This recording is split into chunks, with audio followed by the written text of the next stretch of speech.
She was beautiful. I wonder what happened to her. Peruse's fate remained a mystery to Emily. Was she a part of Jeremy's story, or did she maybe have her own?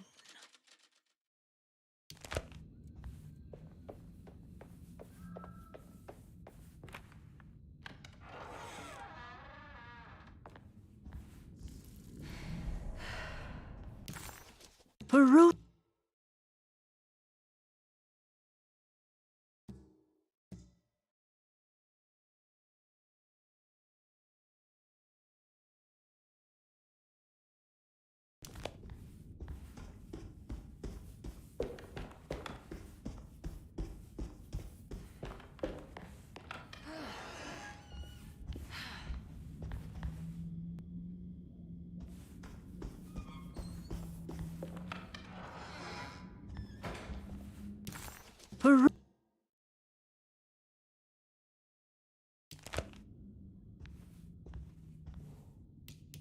There's something missing.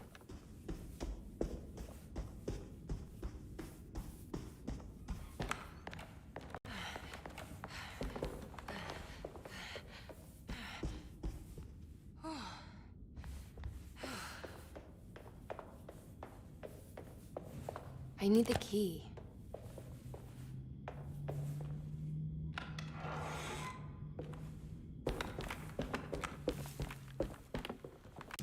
Peruse.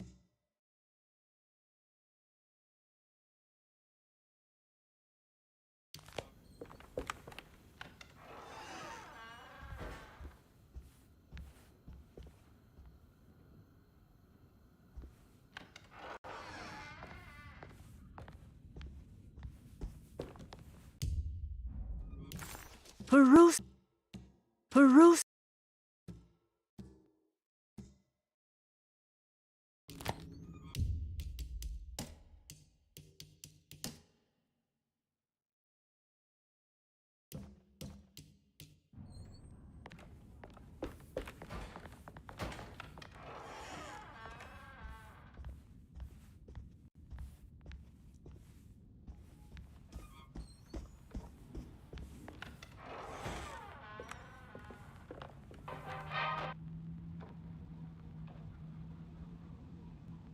Peruse.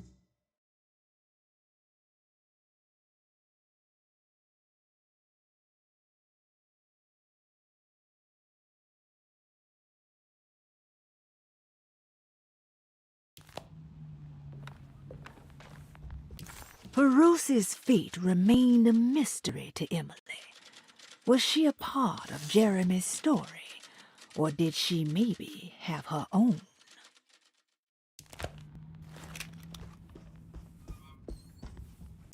Peruse. Peruse.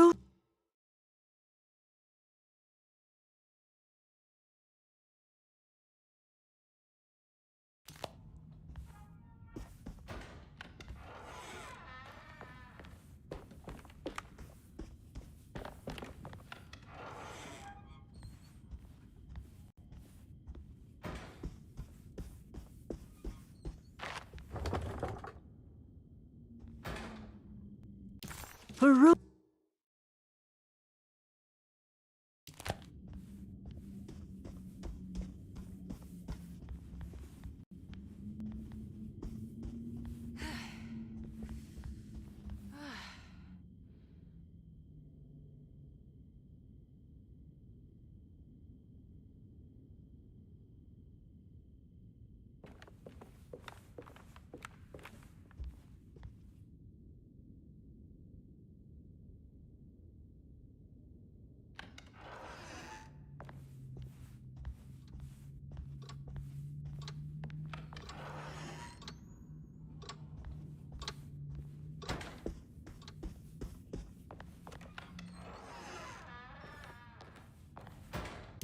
Peruse.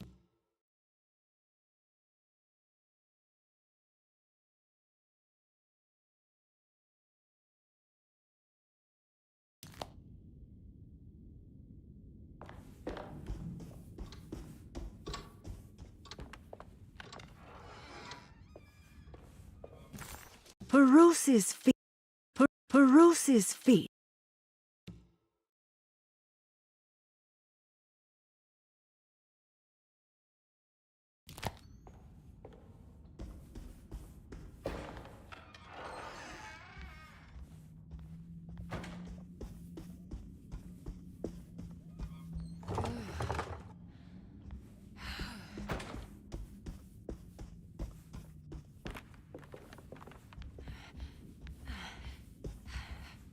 Bru-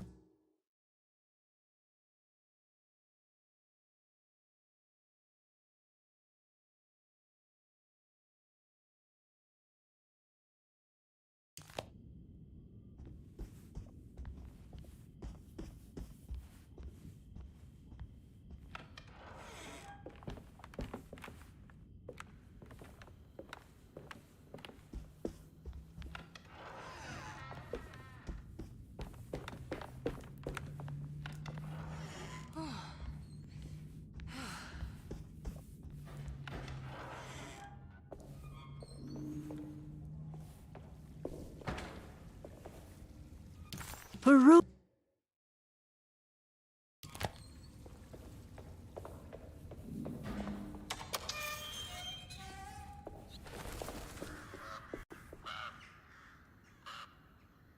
Bru-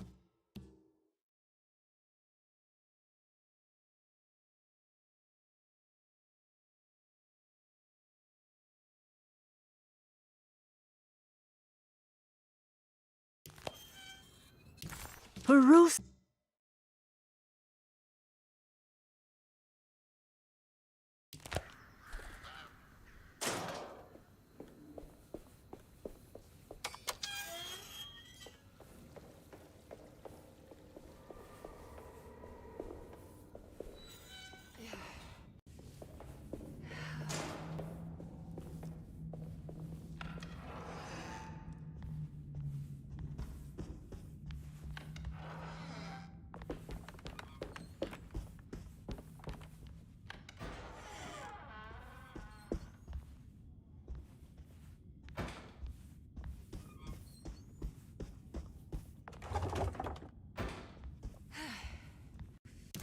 Bruce's feet remained.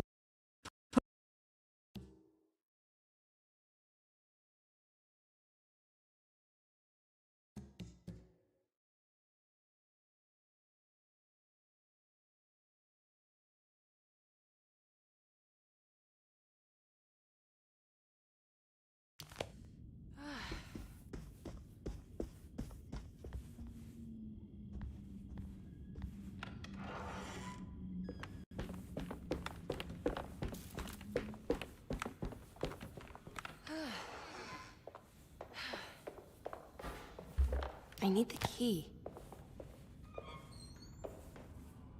Bruce.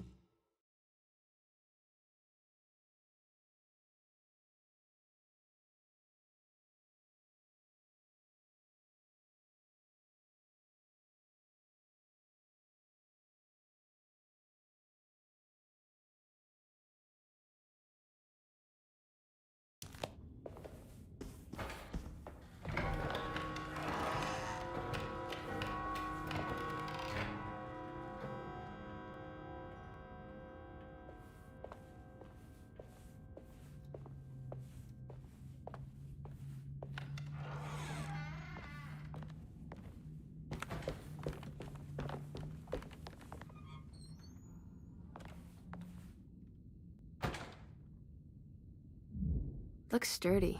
Doubt I'll be opening this.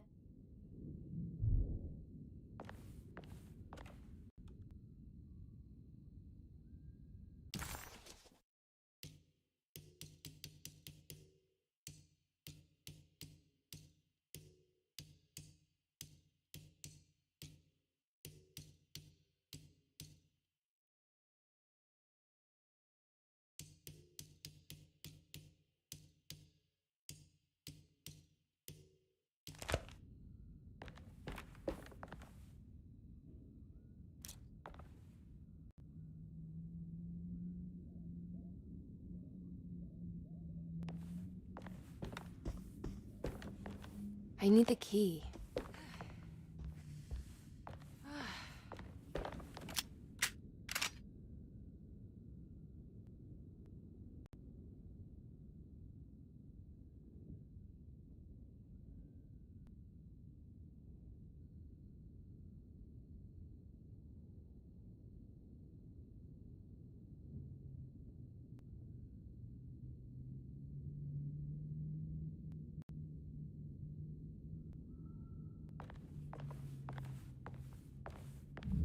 Looks sturdy. Doubt I'll be opening this.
Looks sturdy. Doubt I'll be opening this.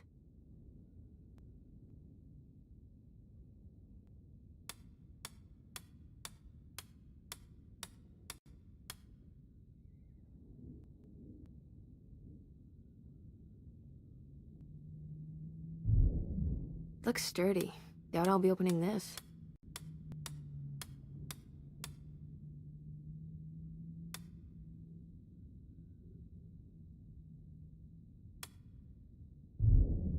Looks sturdy. Doubt I'll be opening this.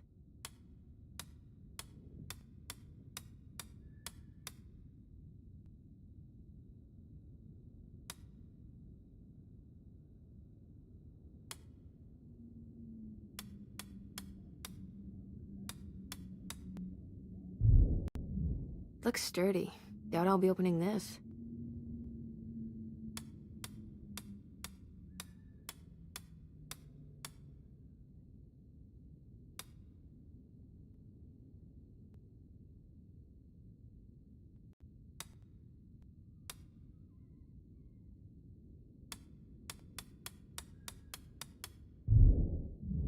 Looks sturdy. Doubt I'll be opening this.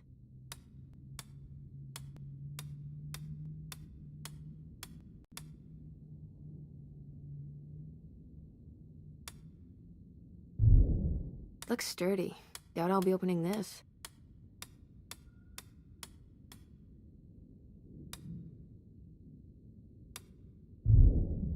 Looks sturdy.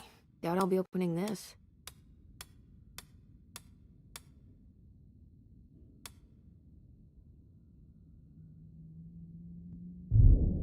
Looks sturdy. Doubt I'll be opening this.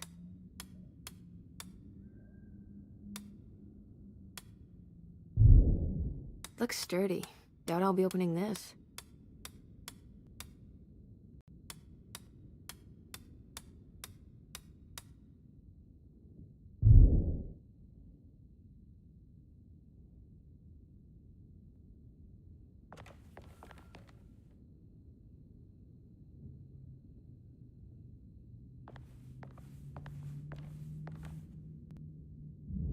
Looks sturdy. Doubt I'll be opening this.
Looks sturdy.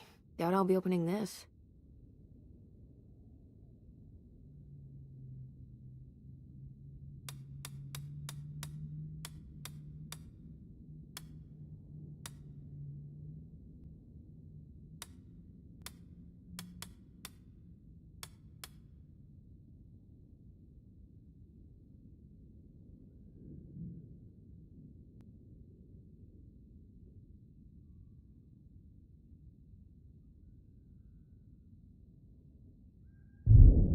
Looks sturdy. Doubt I'll be opening this.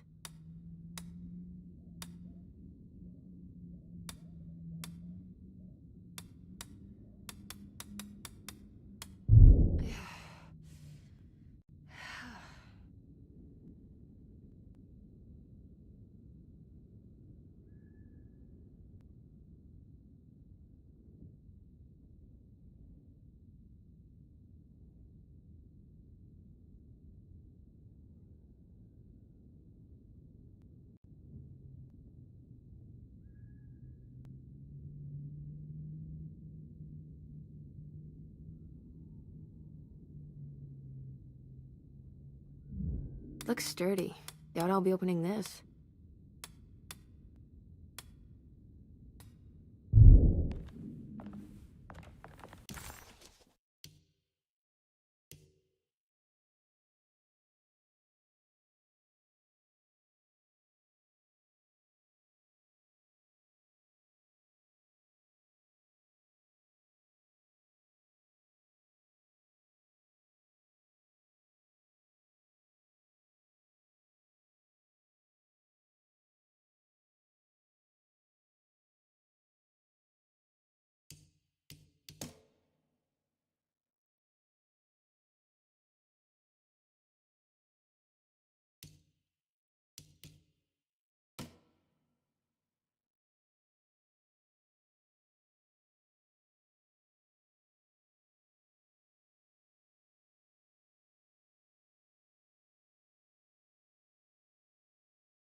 Ruth.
Looks sturdy.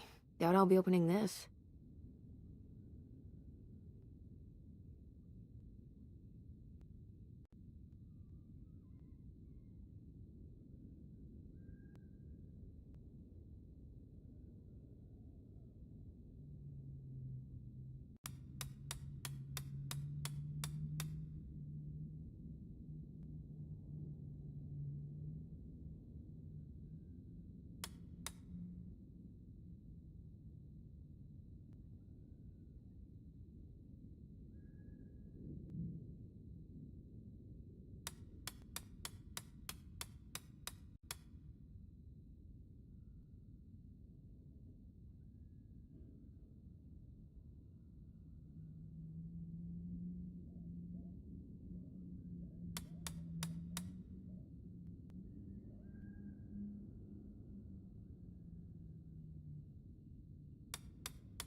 wow, I can't believe I guessed the combination. I must be some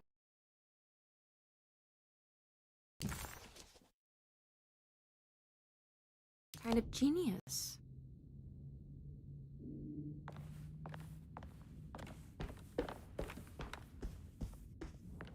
I need the key.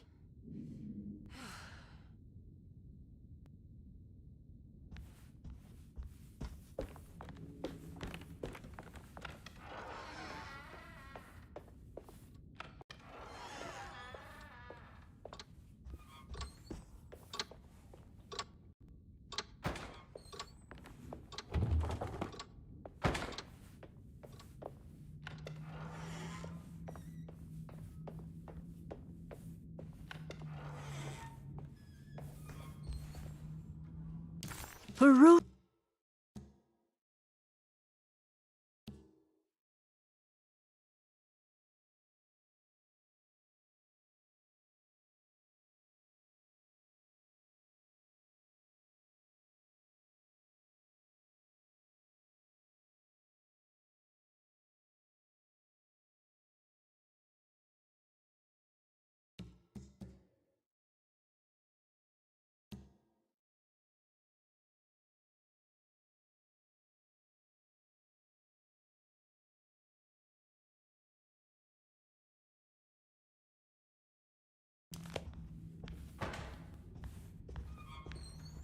Peru.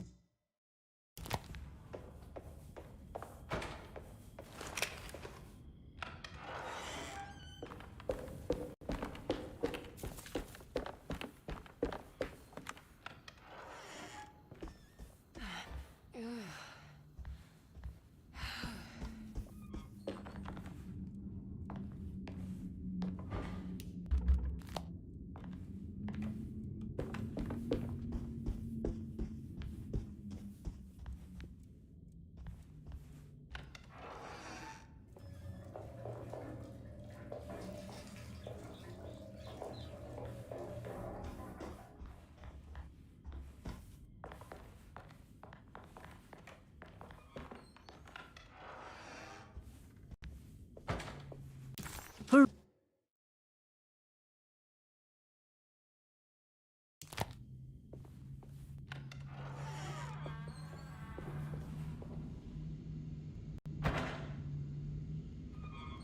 What's that stain? Looks like some kind of rot.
The Astarte Artist Colony. I'm pretty sure they had a Mardi Gras crew called the Pirates of Pontchartrain when I was a child.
Do you teach piano as well?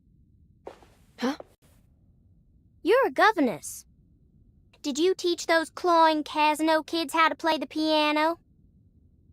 How do you know about that? Just because grown-ups don't notice children doesn't mean we don't notice you. Yes. I taught them some piano. Are you any good at it? Not good enough to play a broken one. It fell from the attic. Brought half the ceiling down. It was Jeremy's fault, wasn't it? Nobody knows what happened, but you're not wrong.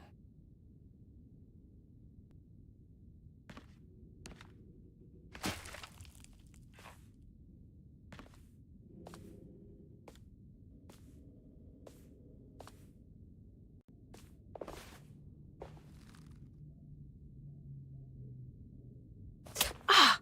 What are you doing?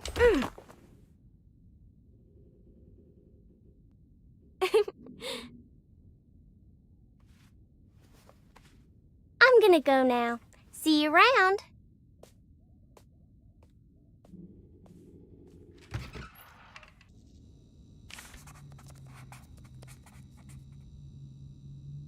Rose's fate remained a mystery to Emily.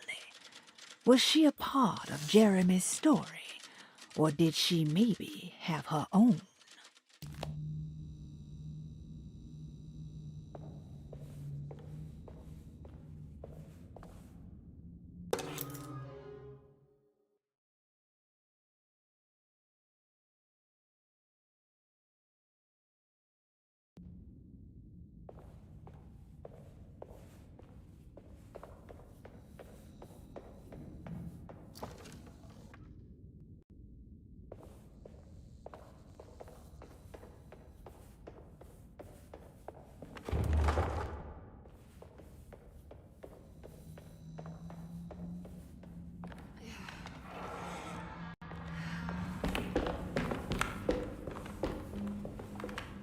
Rose.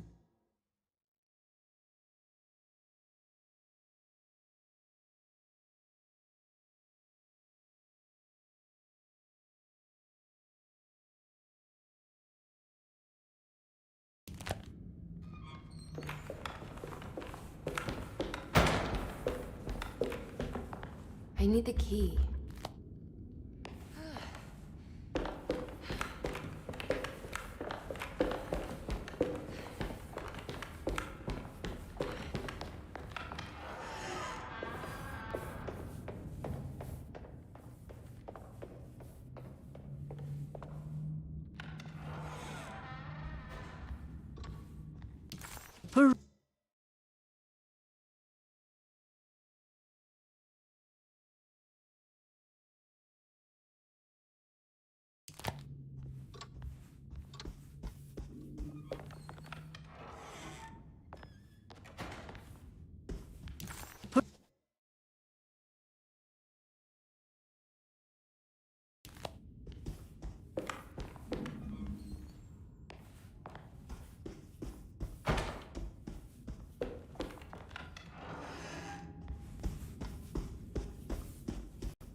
Per-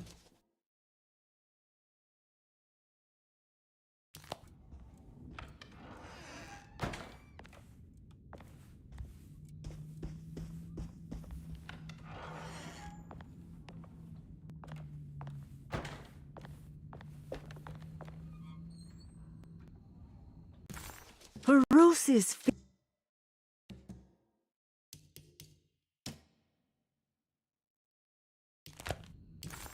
Peru.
I need the key.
Let's write this down.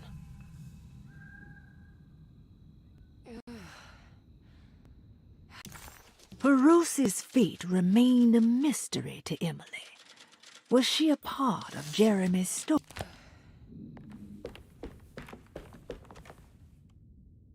Perose's fate remained.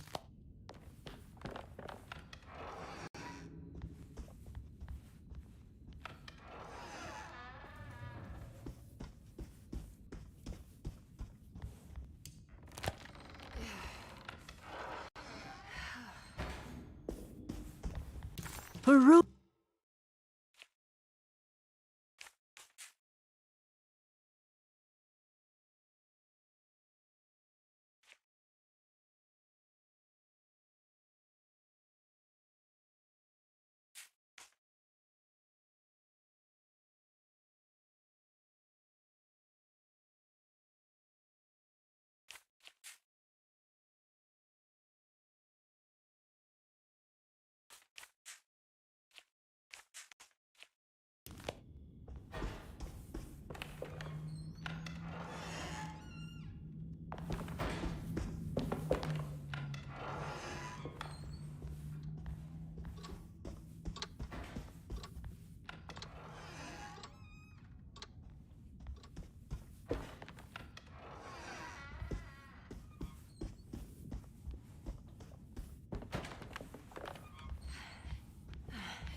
I need the key.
Ugh.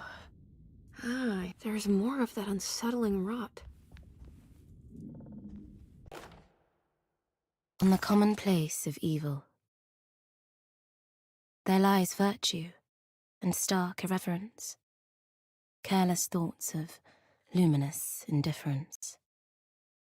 But blame not the beast we once were, which science so often wished to refer.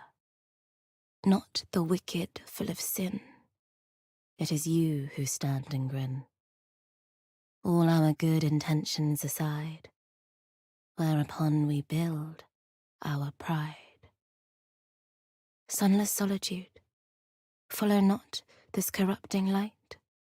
Prophets of confidence always crashes out of sight. Hear me, for we all bear this mark. Thus we must remain alone in the dark.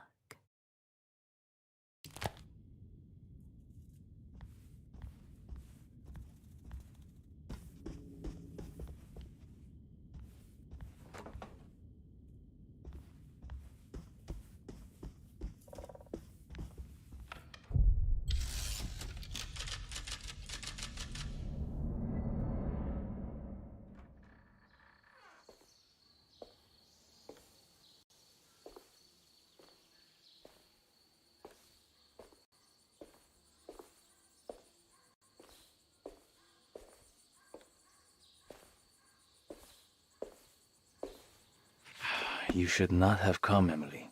How do you know my name? Have we met? In a manner of speaking. As a manifestation of Yermi's deepest desires, I am to you unfamiliar. Yet I know of you. Are you Jeremy? Is that what you're saying? I am only his subconscious thoughts. I cannot speak for his totality. How come you have a Spanish accent? And what is this place? Is this Tarawea? This is indeed the fabled convent of Tarawea, where Yermi goes to find peace during his sessions with Dr. Gray. It's all fantasy then. Based on the things he has read and seen. And that includes you. Yes.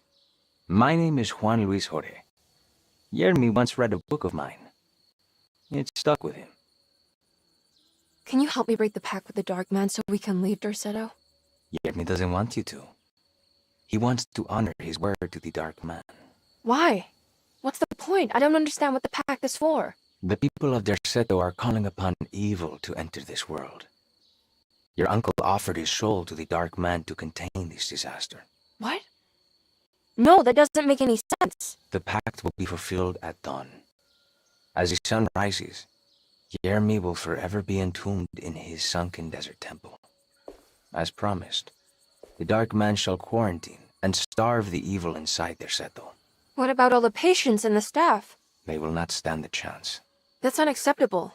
How could Jeremy agree to this? Desperation, of course. Yermi did not choose martyrdom lightly. Well, nothing is lost yet. I'm sure I can find a way to break the pact and save Jeremy. And hopefully the people at Dorsetto. What even is this evil you're talking about? I don't know much. I think some nightmarish entity from the bayou. I'll just have to deal with that later. First, I have to get Jeremy out of his deal. What? Did you run out of arguments? You're actually quite inspiring, Miss Emily. If we put Yermi's feelings aside, I would have to say I agree with you. Really? You might just be able to save the old man from himself.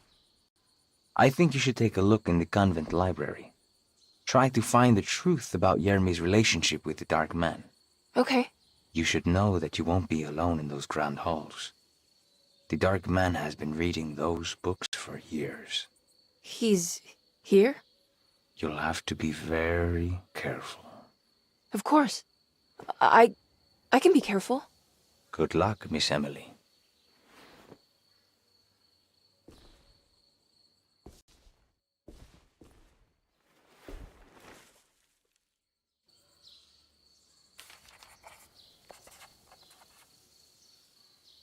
As much as Emily wanted to soak in the comfort of Jeremy's dream and take a seat next to Juan under his Bodhi tree, she knew she couldn't stay. She had to visit the library and find information about Jeremy and his first meeting with the Dark Man.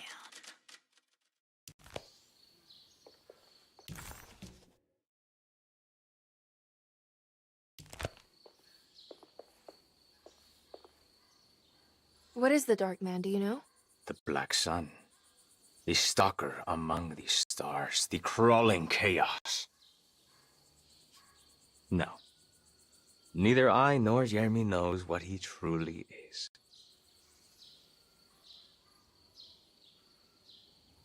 I'm worried this is how it starts. That this is just madness enveloping me.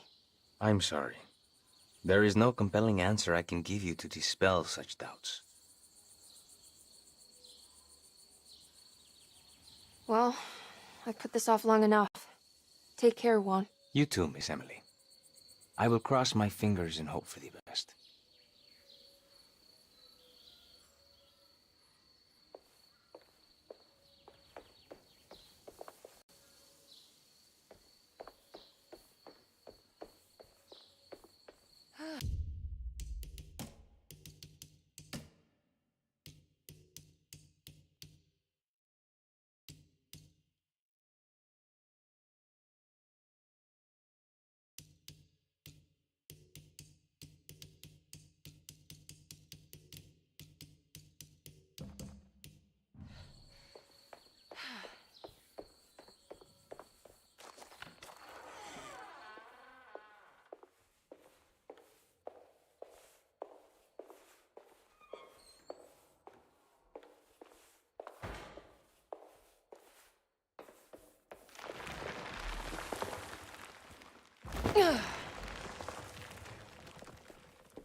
There's something missing.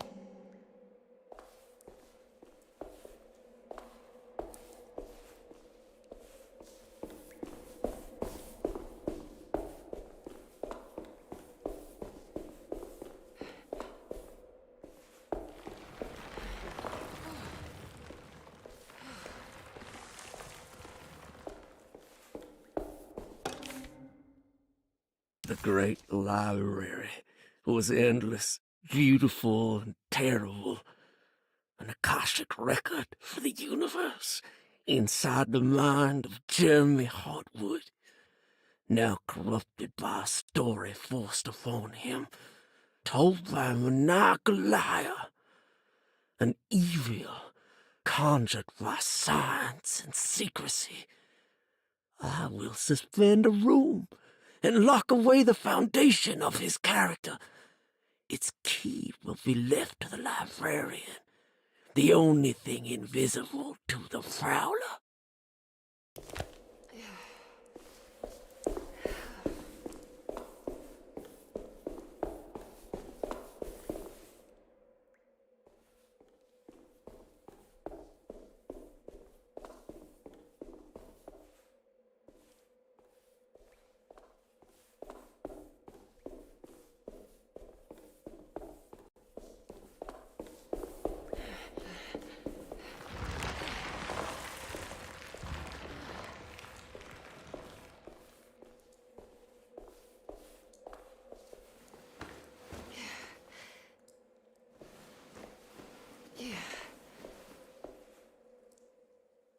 What's this?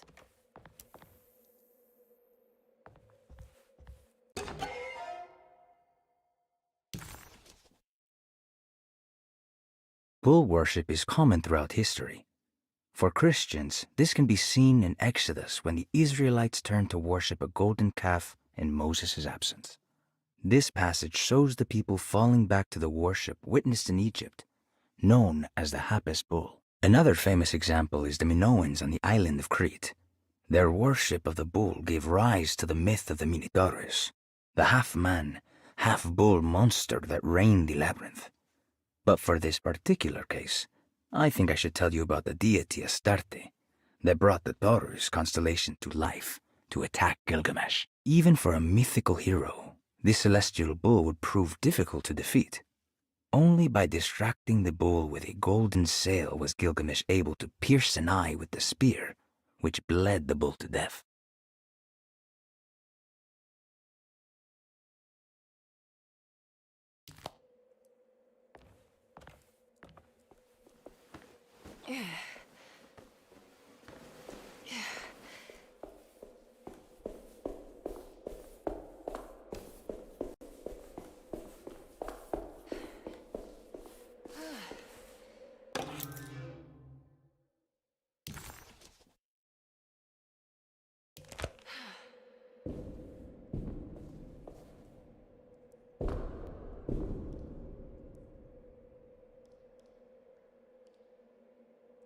Oh no, it's the Dark Man.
It was in the hot autumn that I went through the night with the restless crowds.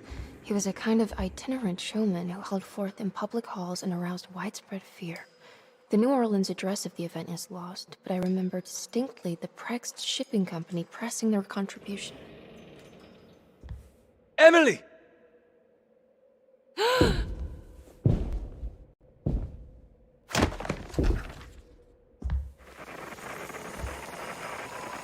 Please, no.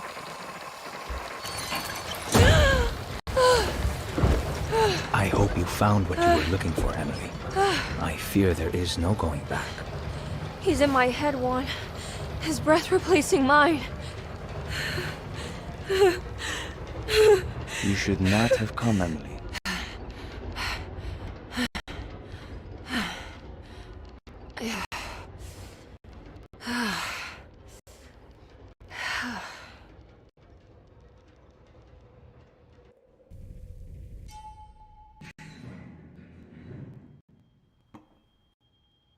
Well, if it isn't my new best friend. Come, join me for some giggle water. Ruth? Oh, Miss Hartwood, don't tell me you've been out swinging without me. Ruth, what is this place? Where are we? Have you never been to the Maccabean before? Goodness me. Tell me, Miss Hartwood, have you ever considered going out for an evening? Are we in New Orleans? Oh, who can tell anymore? I just went inside the grand parlor and suddenly here I am. The Grand Parlor? Can I get back to Derceto from here? Are you sure you want to? We could stay here and drink the night away. How about a gin fizz?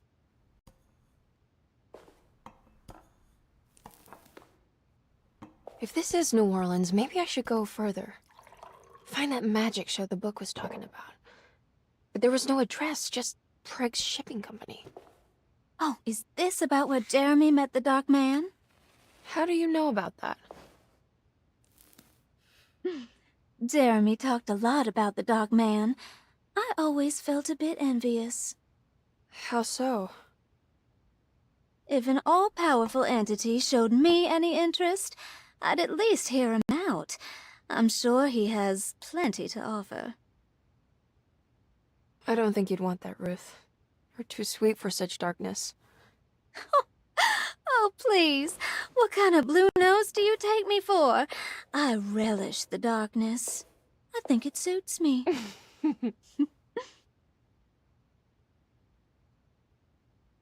You don't happen to know how to find the Prext Shipping Company, do you? Of course. Their office is just over there. Whoa, what happened? You just got lucky. A bientôt, Mademoiselle Emily. Hey, do you know where my uncle is? No, but I bet you're close.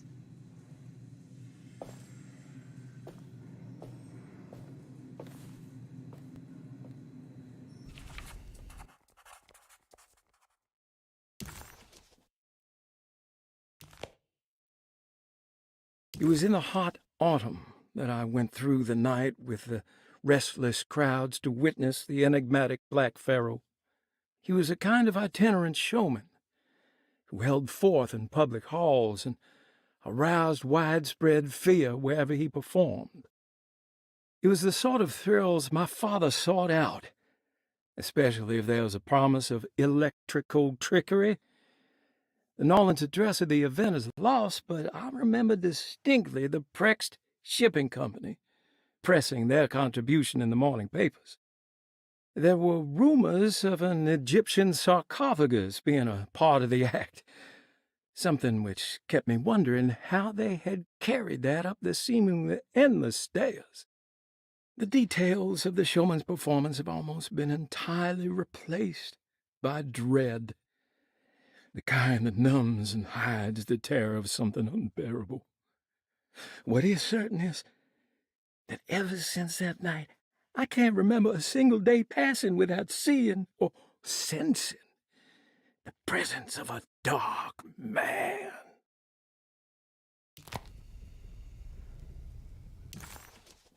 Why couldn't Ruth come with her and help her out, Emily thought.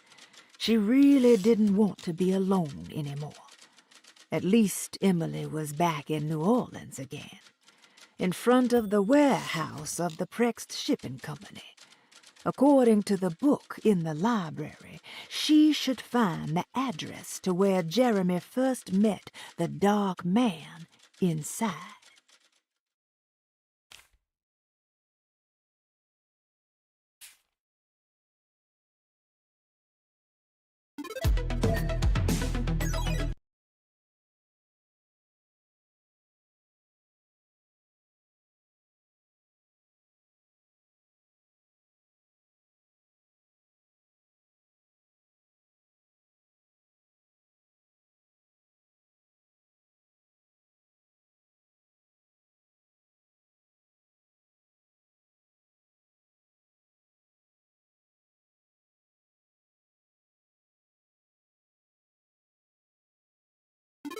Press inside.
It's locked from the other side.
Oh, what's this?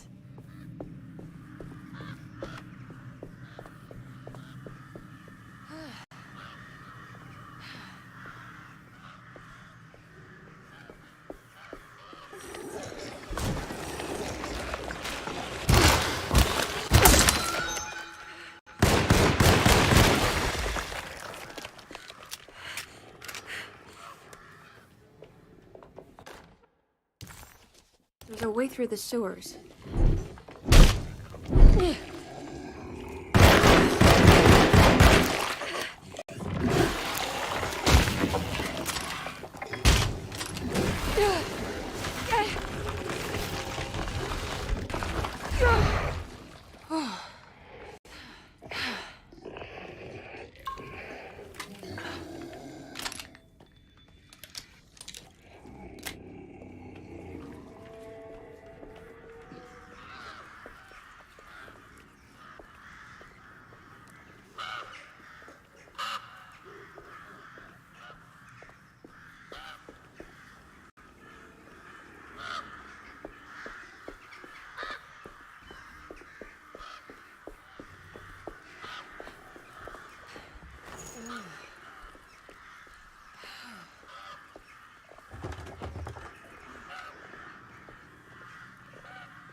All done.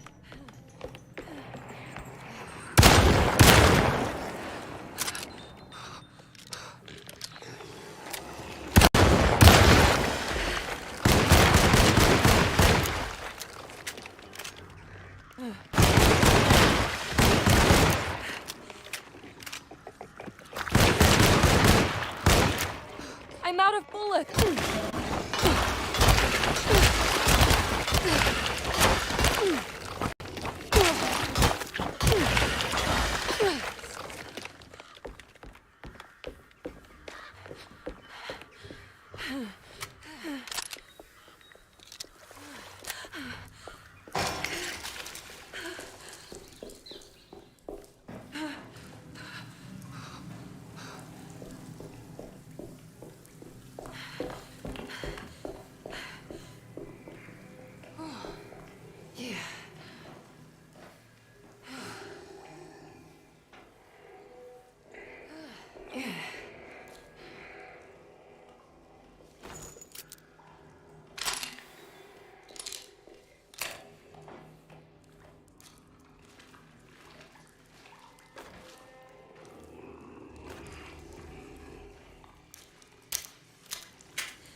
All right. I made it inside the warehouse. Now let's find that address.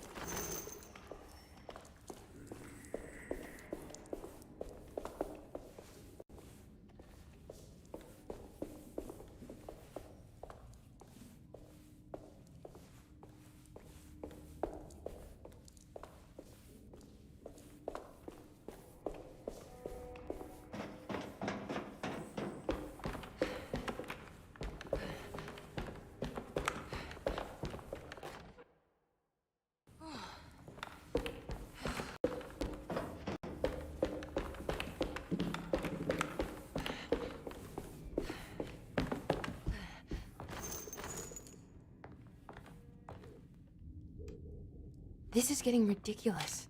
I mean, I'm not complaining.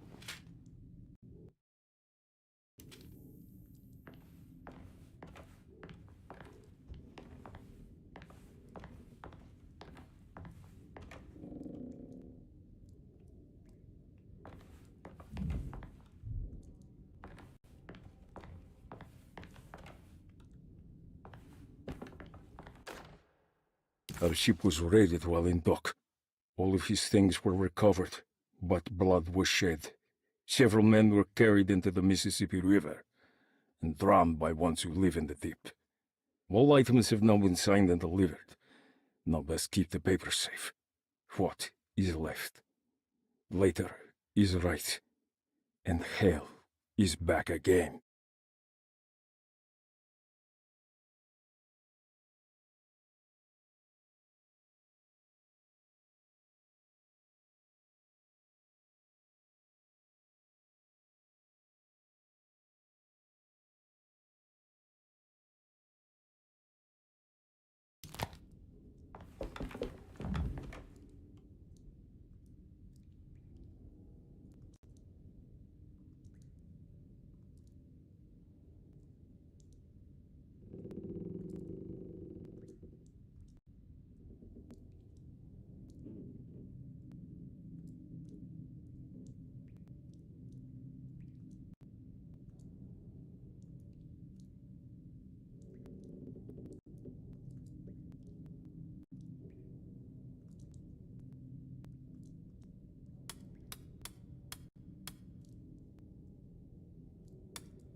Gotta go manifesto. September 19th, 1892. Break Shipping Company delivered 4 steamer trunks, 1 Egyptian sarcophagus, and a large wooden crate belonging to the showman called the Black Pharaoh, performing at 18th Street.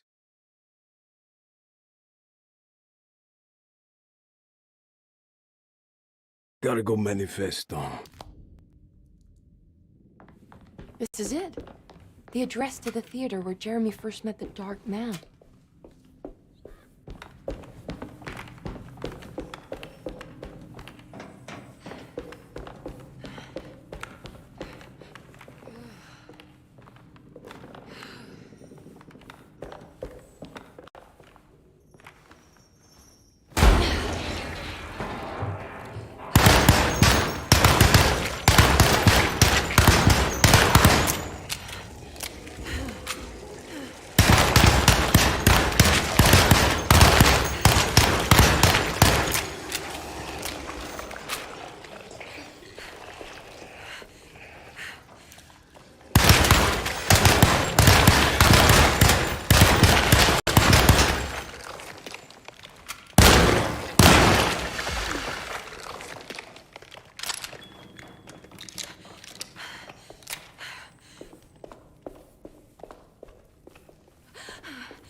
Looks like the fog cleared up.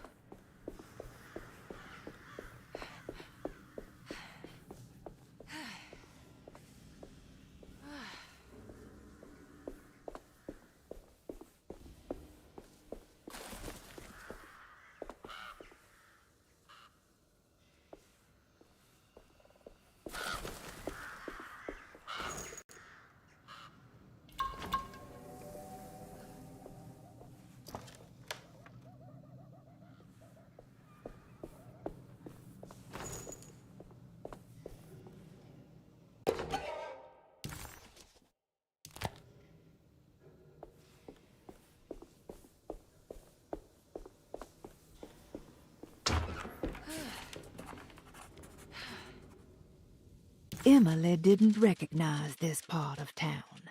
She didn't even know if it was a real address she had found. Did Gallatin Street exist, or was it something Jeremy had made up? As she closed in on the address, she began to worry. Would she meet Jeremy there, or was she running into the arms of the Dog Man himself?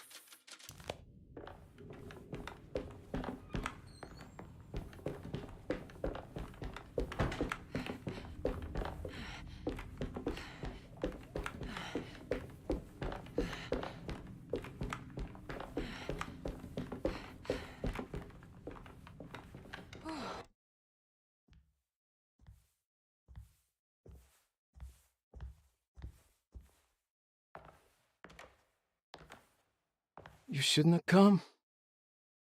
Don't say that. You needed my help.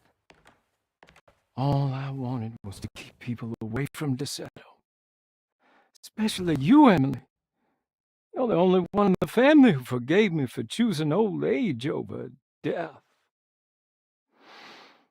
Father still cares for you? He is paying for your treatment at Derceto. To get rid of me! That's the only reason anyone's at DeSoto. Someone in the family thought you were becoming an embarrassment. Help me get you out of this mess, Jeremy. I want to take you away. Your father would send me right back. What if I take you up north, to Kingsport? I know Mother still has family up there. I've been thinking about going for a while now. I haven't been to Massachusetts in years. I still paint from memory, you know? That old lighthouse makes for a great motif. Your father and I would go almost every summer. Then when our great-uncle died, we stopped going back. What is there to be done about the Dark Man? He's the one holding you back, right?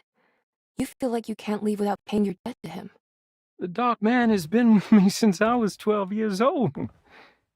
He was standing right on that stage right over there. For a brief moment, his gaze held mine. And that was it. I recognized him for what he was. The Heartwood curse embodied in flesh. I thought it was my turn, but I was only there to be mocked. Instead, his attention moved on to my father sitting next to me. I turned to him and saw his face. The whitest shade of pale I've ever seen. He bit off his tongue that night and suffocated. What can be done, Jeremy? Please. There's a way. 2 ways to be exact. One worse than the other. A written contract, now buried inside his sunken temple. Don't you remember what it said? I don't want to. Try, Jeremy. What did the contract say? No, we can't. We can't let New Orleans suffer that blight. I have to make this sacrifice. What are you talking about? Is this the thing from the bayou? Juan said something. Ah!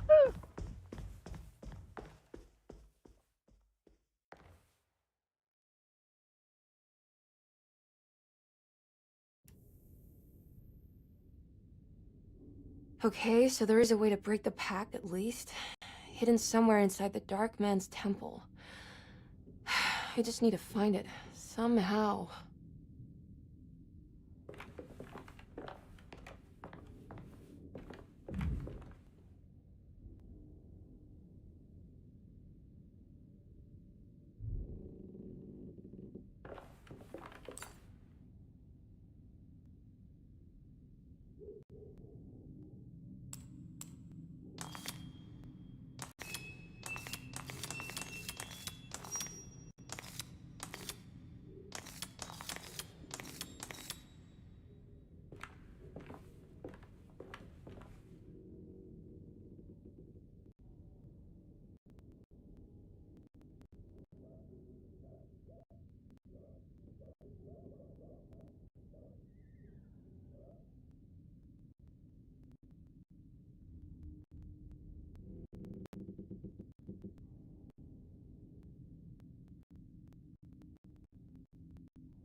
Emily was in a cold and cruel desert.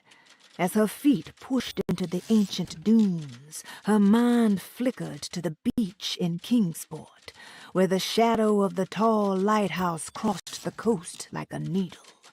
It seemed so much more sinister than it should. A temple dedicated to the Dark Man, she thought. How is this worth pursuing? This is madness.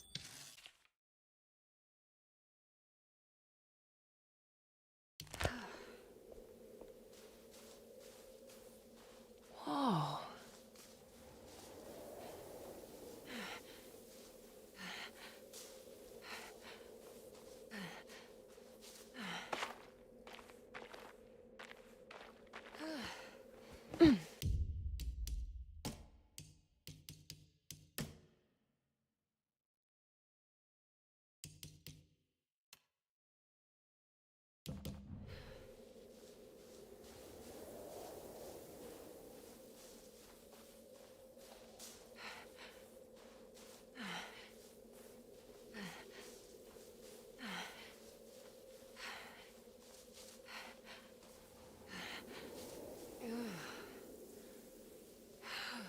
I need to get down there somehow.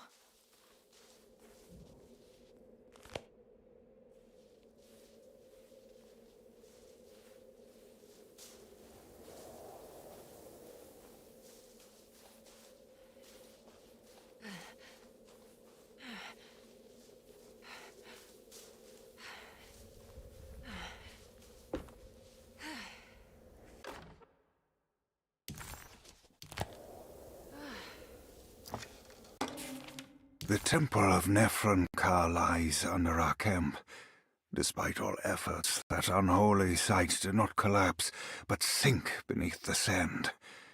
The pharaoh is long dead, his name meticulously stricken from all ancient writing. But that stage meant for blood and terror remains. The temple is said to be lightless, built to harbor all the haunters of the dark found in the very depths of our universe. Calling on the gods meant creating a bridge between our world and theirs. The terrible Aldebaran of Taurus, the Black Sun, was seen as the most important star in the night sky, because, according to the Kitab al-Azif, it was said to be the home of that crawling chaos known as Nyarlathotep. Through ancient mechanisms, it was said that the priests could open shafts channeling the light emitted by that strange stone called the Shining Trapezohedron. Several streams pooled together above the statue of that dark man would then be sent through space towards the Black Sun, a message to the gods. The gifts bestowed on the sender are completely undocumented, but often assumed to involve dark blood pacts, where souls are traded for malicious miracles.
Okay, you can do this, Emily.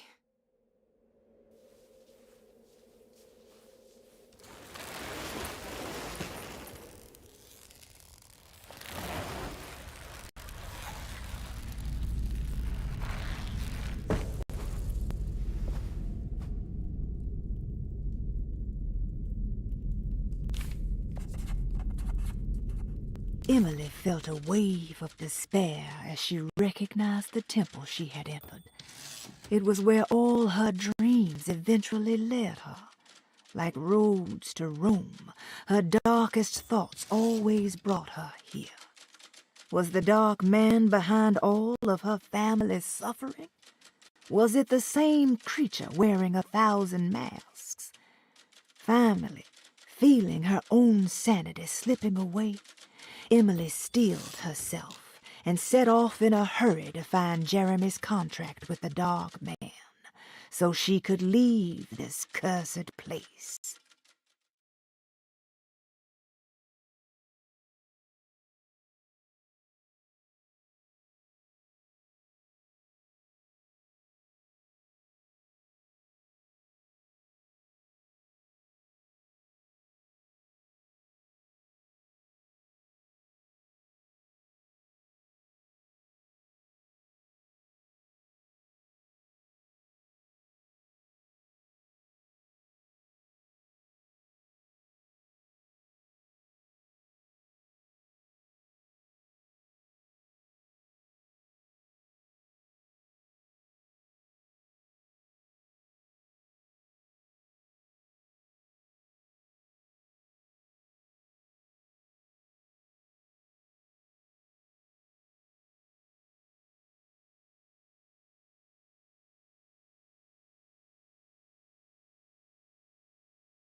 It's the constellation Taurus. I've seen this in a dream, but it's a shallow pit of darkness.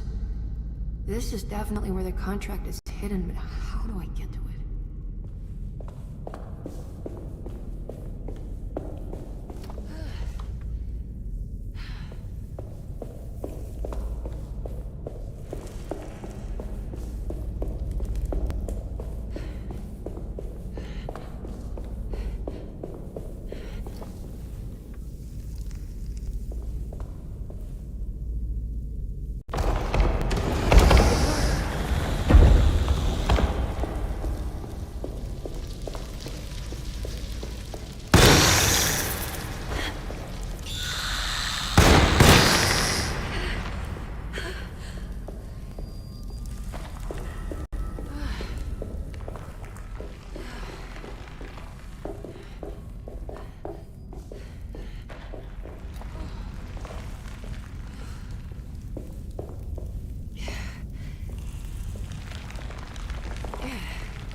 I think this one moves. It worked.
It worked.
get down there?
This is ready to collapse.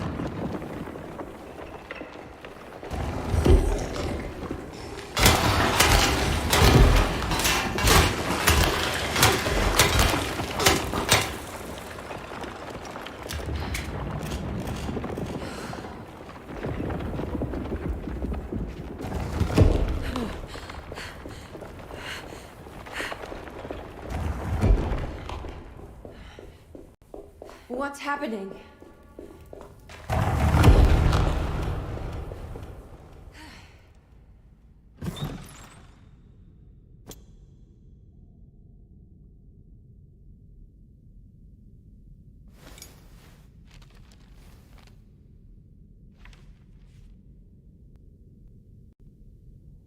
Acknowledge psychological trauma. Break through the barriers of self-deceit, temper, manic behavior. Is this it? Is this the contract? Huh?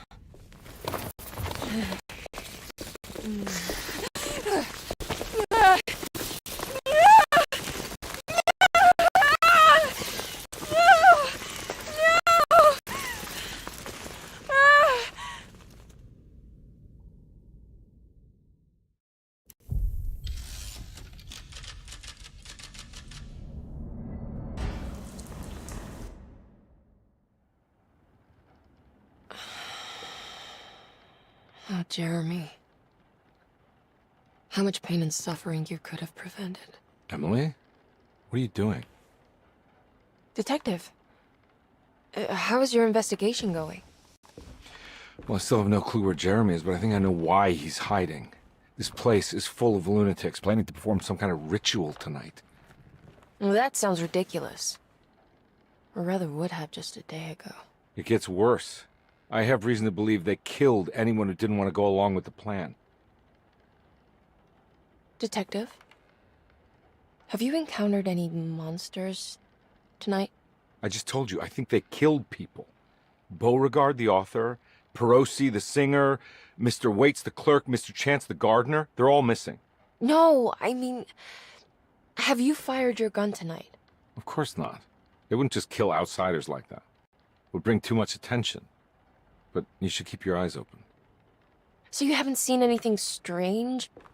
Been anywhere else? What are you trying to tell me, Emily? Are you in some kind of danger?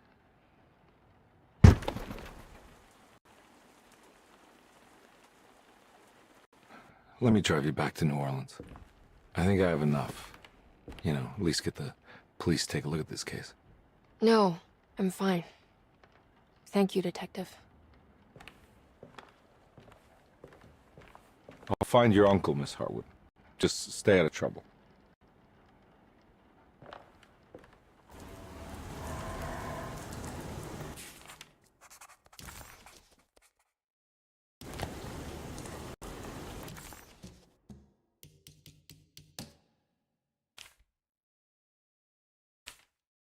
He must first acknowledge psychological trauma in order to proceed.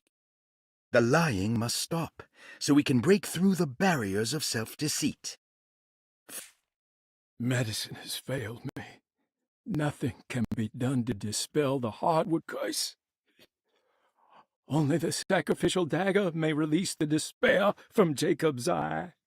Yet, doing so, would be the doom of Derceto. Let this curse of mine be a weapon for once. I accept your demands. Oh, crawling chaos. Build your prison around this godforsaken hospital. When evil has been starved, I will stay buried forever. I better get to work on breaking the pact with the Dark now. It's the only way to save Jeremy. Good thing I still have the talisman. I have a feeling I'm gonna need it.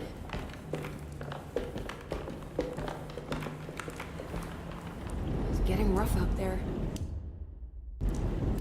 It was almost night when Emily found herself back at Derceto.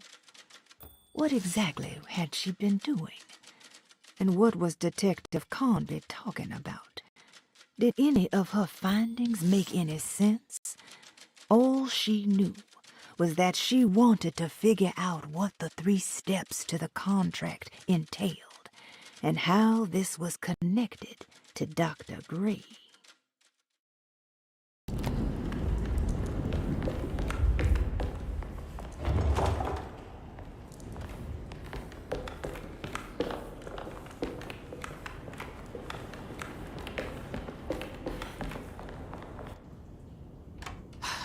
If we can just get rid of Jeremy, everything will go back to normal.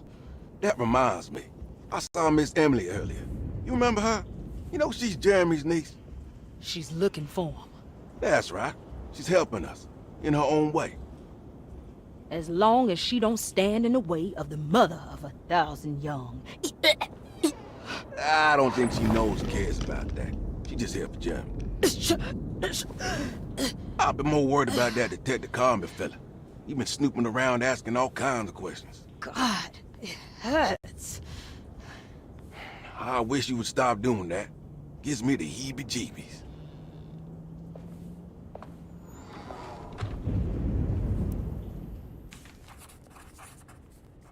The orderlies, Baptiste and Lottie, were back at Derceto as well, like pieces of Emily's past haunting her.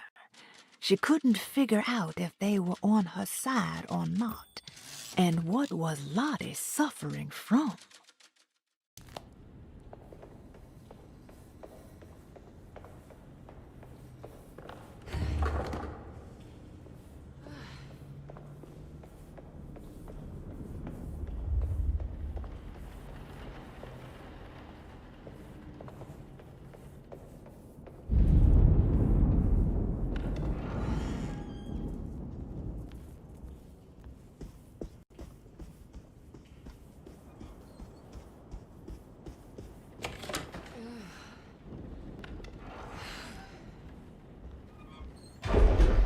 What is going on here?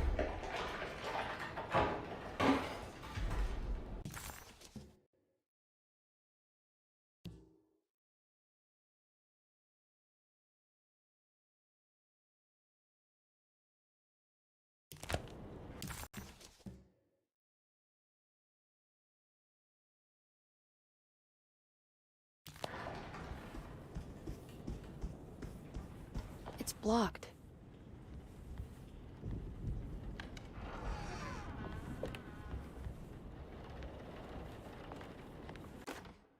Lunacy and the Astarte Artist Colony, a monograph by Yael Klein.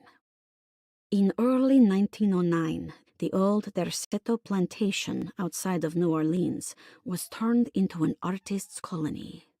3 famous European artists rented the house and the surrounding land from the owner, the Ledoux family. The colony was chiefly run by Sebastian Cortez, who was playfully dubbed the captain by his collaborators, William Arges and Heinrich Kassel.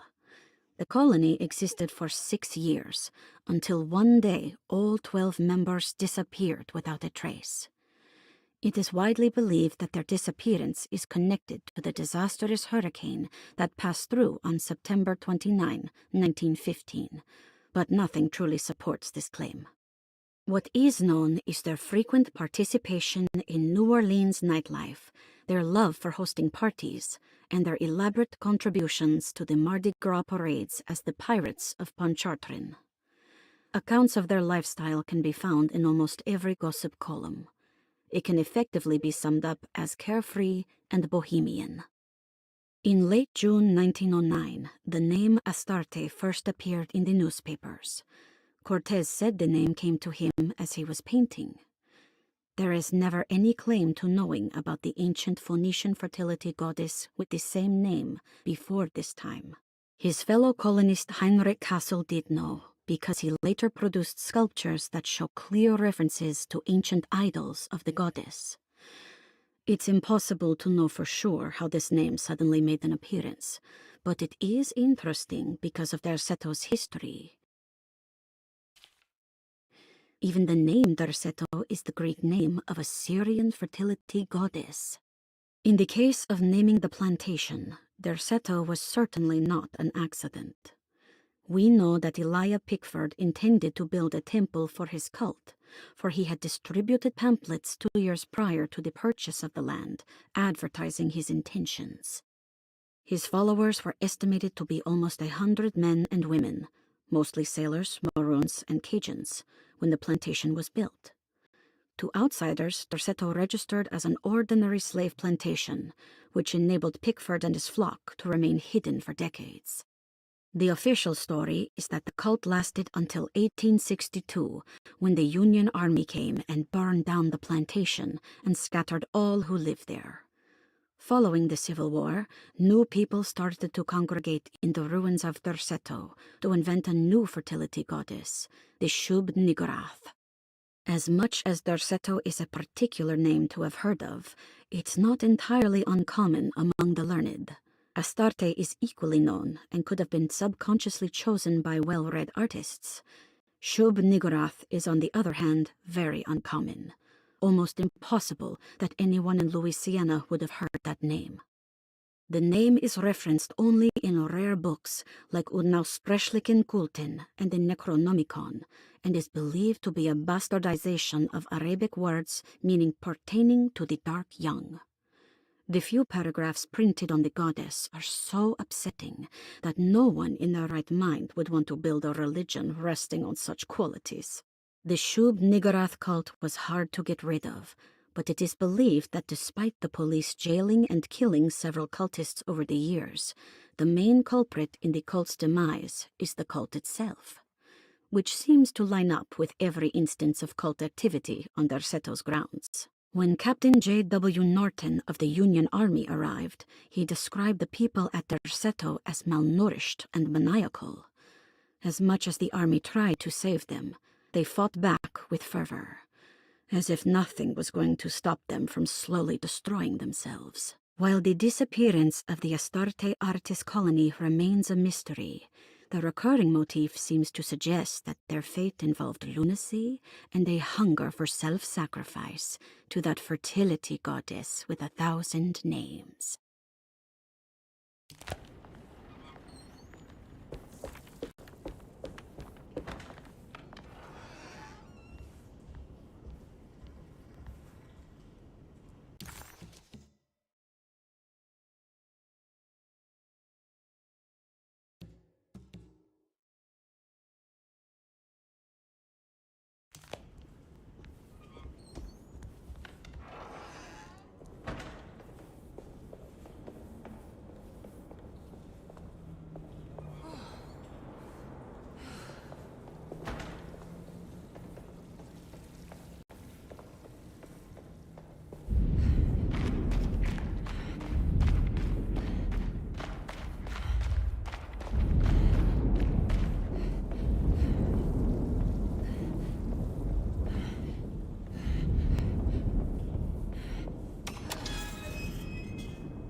I can't leave yet.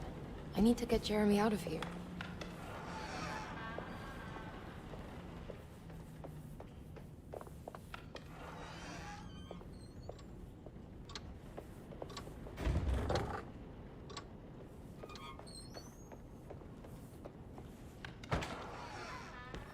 Mr. Waits must have had his... I need the key. The orderlies, Baptiste and Lot.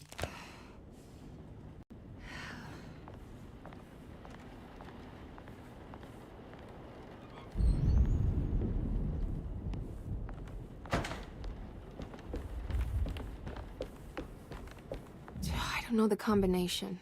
Wait, maybe I do.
It worked.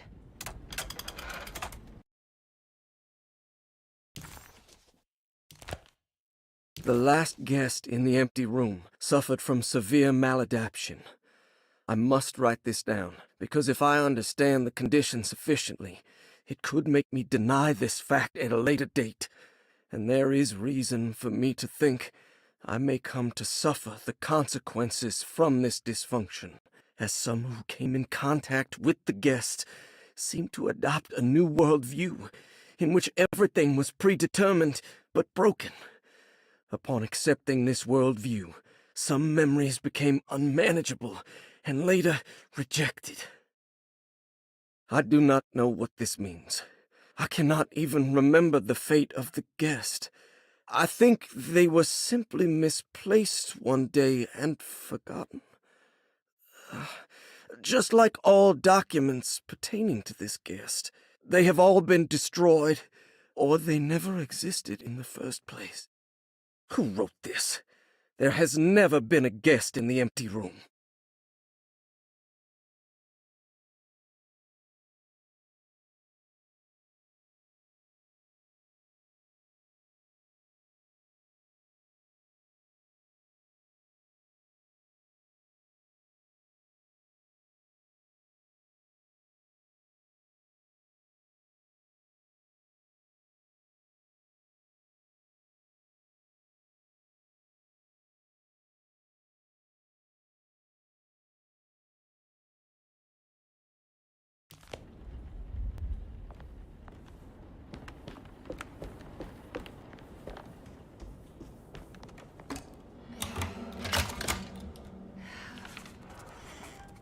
Emily felt lost as she entered the office of Dr. Gray, much like she had the last time she was here. She began to question what she was hoping to find. She was simply going on a hunch that Dr. Gray was somehow tied up in this contract with the Dog Man. Emily couldn't even begin to imagine what kind of evidence she would need, besides a clear confession, of course. But she doubted she would ever find something like that. She was grasping at straws. The steps on the contract were so confusing to her that she was just hoping to get some small indication on where to go next. Here we are, Dr. Gray's office. Now let's see if we can find some answers. I have finished tidying up Miss Beauregard's belongings. I will leave it to you to contact her agent and have them collect her things. I found one of Grace's drawings she might want back, along with this key in her room, which I believe you've been looking for, Mrs. Thompson.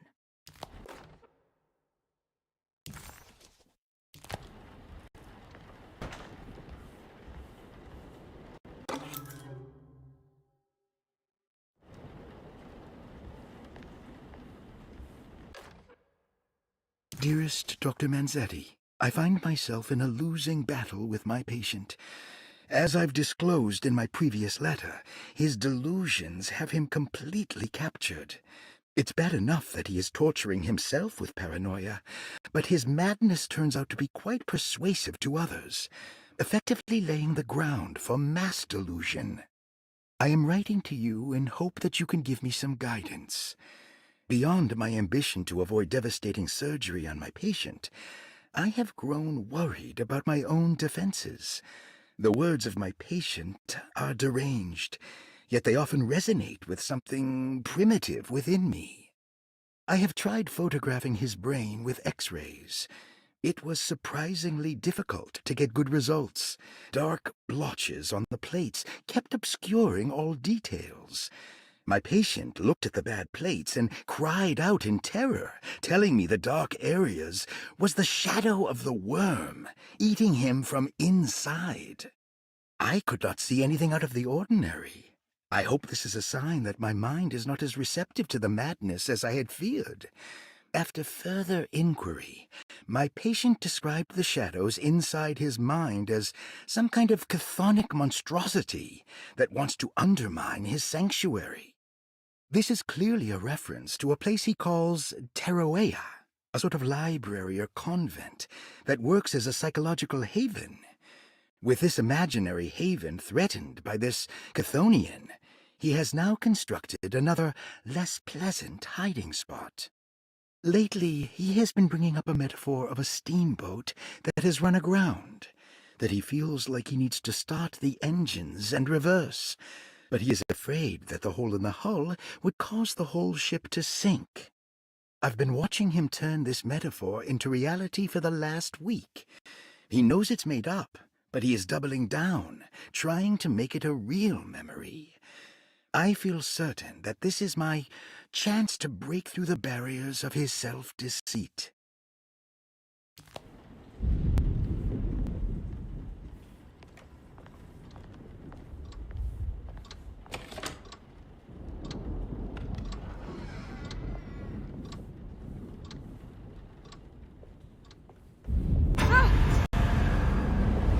This can't be.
Hey, little lady, how's your evening been going?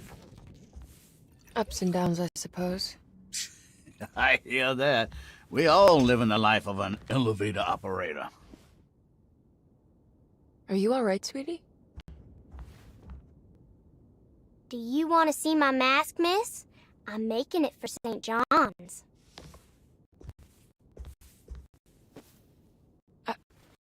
How did you... Is that supposed to be my... Ow! You should learn your place, little girl. Why are you acting this way? What did I ever do to you?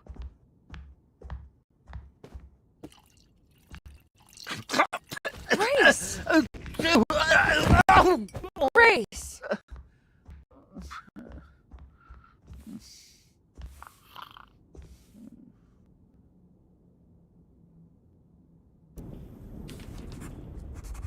The mask had reminded Emily of her father.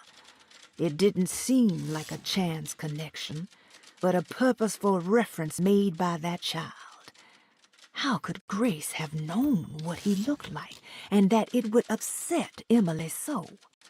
And why would she use those words? Emily felt like it was beyond strange. It felt impossible. Did it even happen?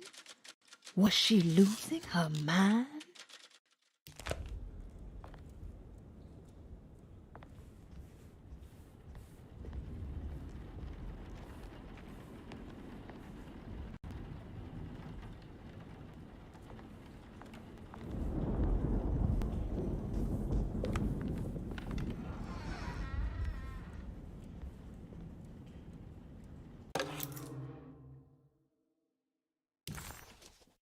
I'll just borrow these. At least he's breathing. I'll just let him sleep it off.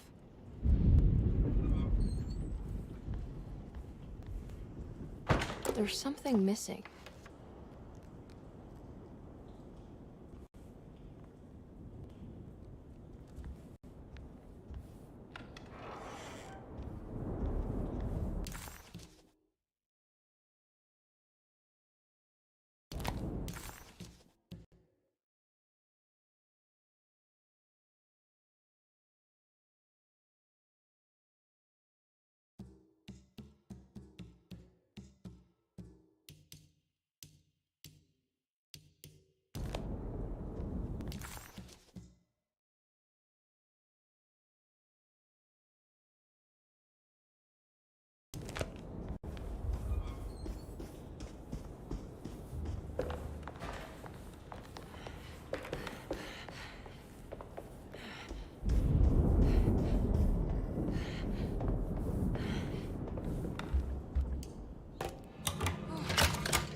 Please, no.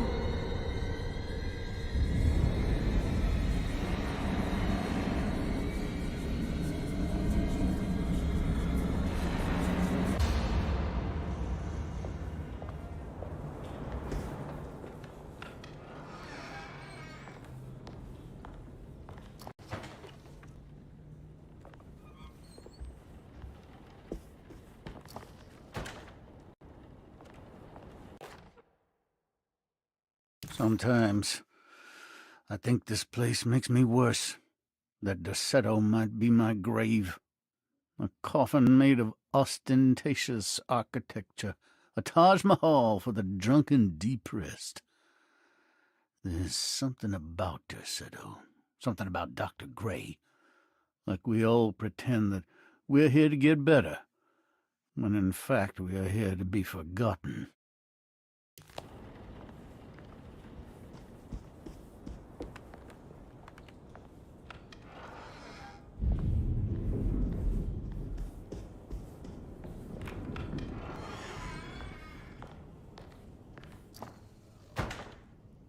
Ruth, are you there? No.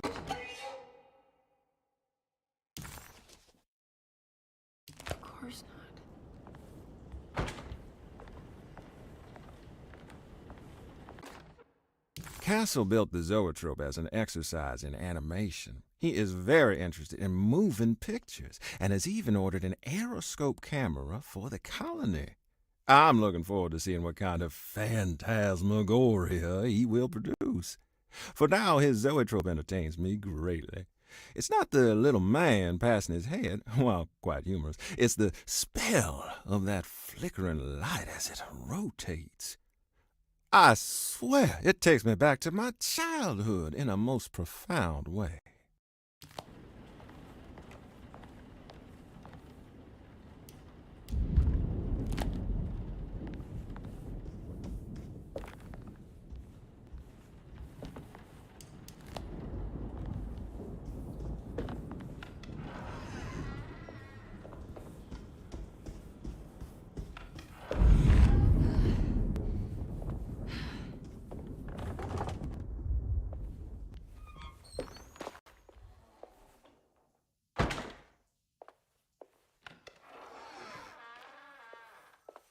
What is going on here?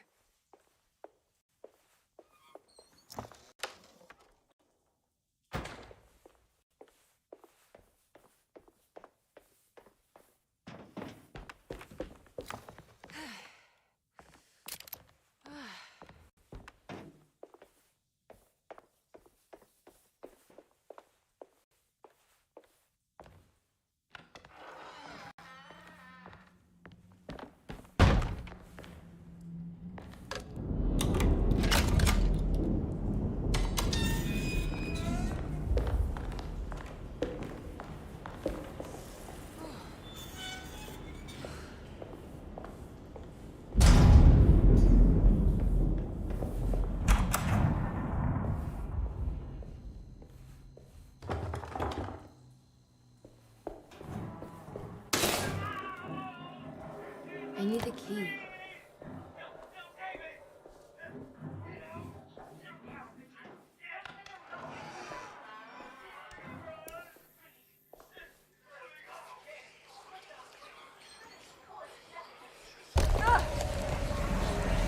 What's happening?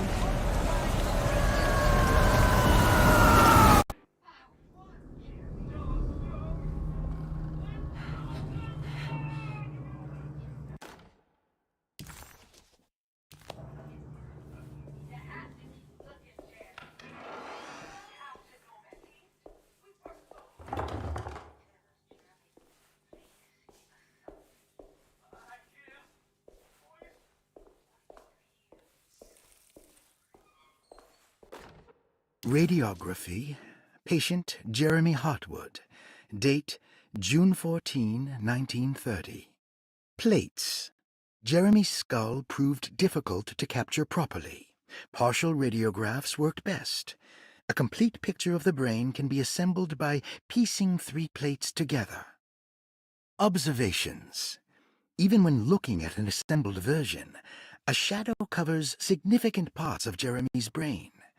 Possible tumor, but more likely that the equipment is failing. Jeremy reacted strongly to the pictures and claimed to see a giant clay worm eating and displacing his memories. Notes. While this exercise has left me nowhere closer to an answer, I feel confident that a Burkhardt lobotomy should sever all necessary parts.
Hypothetical psychosurgery based on the ideas by Burckhardt and the St. Petersburg research could end up saving Jeremy's mind.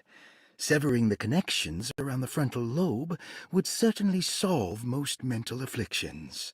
The procedure would be brutal in performance, as well as in efficiency.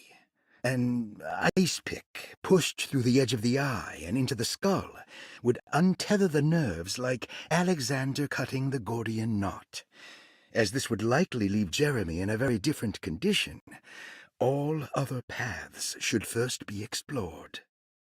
The medical instrument I would need for this lobotomy is missing, and I should have Waits order a new one.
What's this?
Oh, that's better. Dr. Gray seemed to put a lot of effort into understanding and treating Jeremy. Did he find anything useful? Or was it all for show? An excuse to torture him? No matter what, Emily thought, maybe she could follow his work to some conclusion about the steps stipulated in the contract.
Oh no, it's still happening.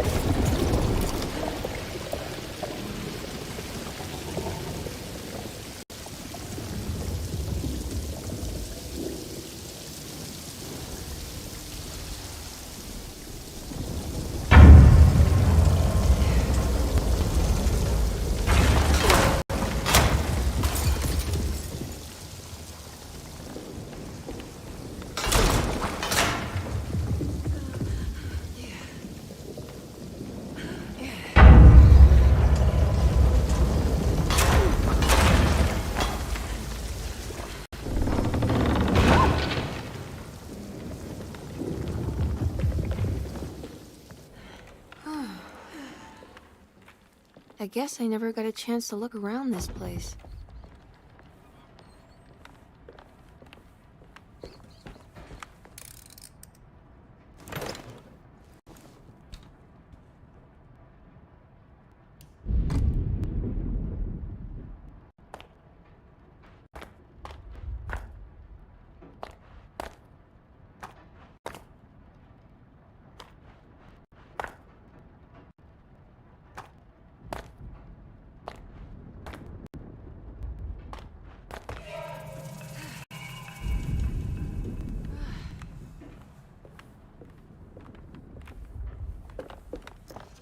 What's this?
I don't have any bullets left.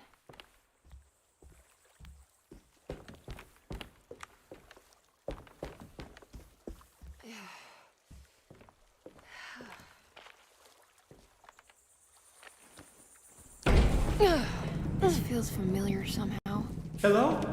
Is anyone there? Jeremy, where are you? I'm stuck in the mud and the fire is taking me. Jeremy? Can you hear The me? motor is dead. I can't do anything more. Hang on, Jeremy. I'll get the boat running. I'll get you out of here.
The boat is run aground, crashed right into the bayou. If I get the motor running, I could try backing into the river.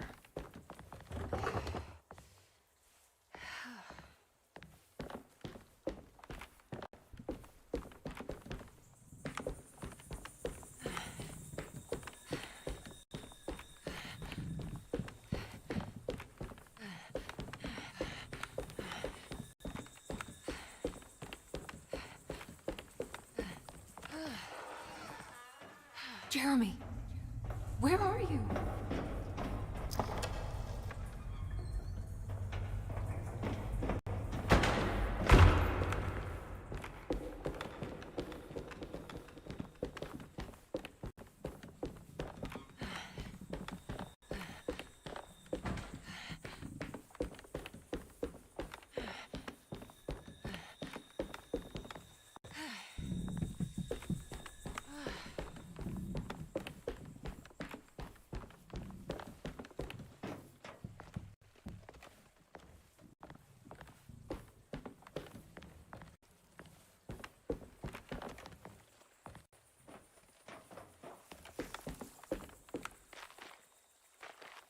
The winch seems to be powered by electricity. Maybe I can find a way to turn it on.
I can break this, I just need something to hit it with.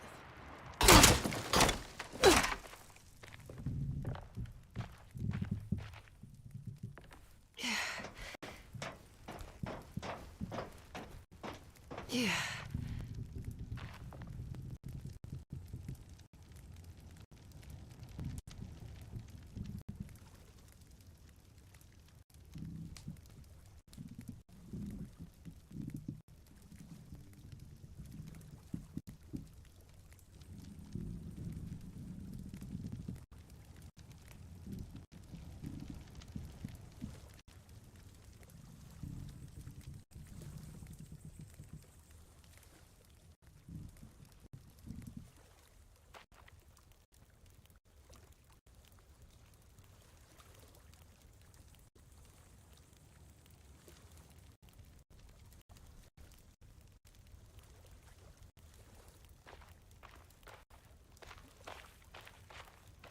Yeah.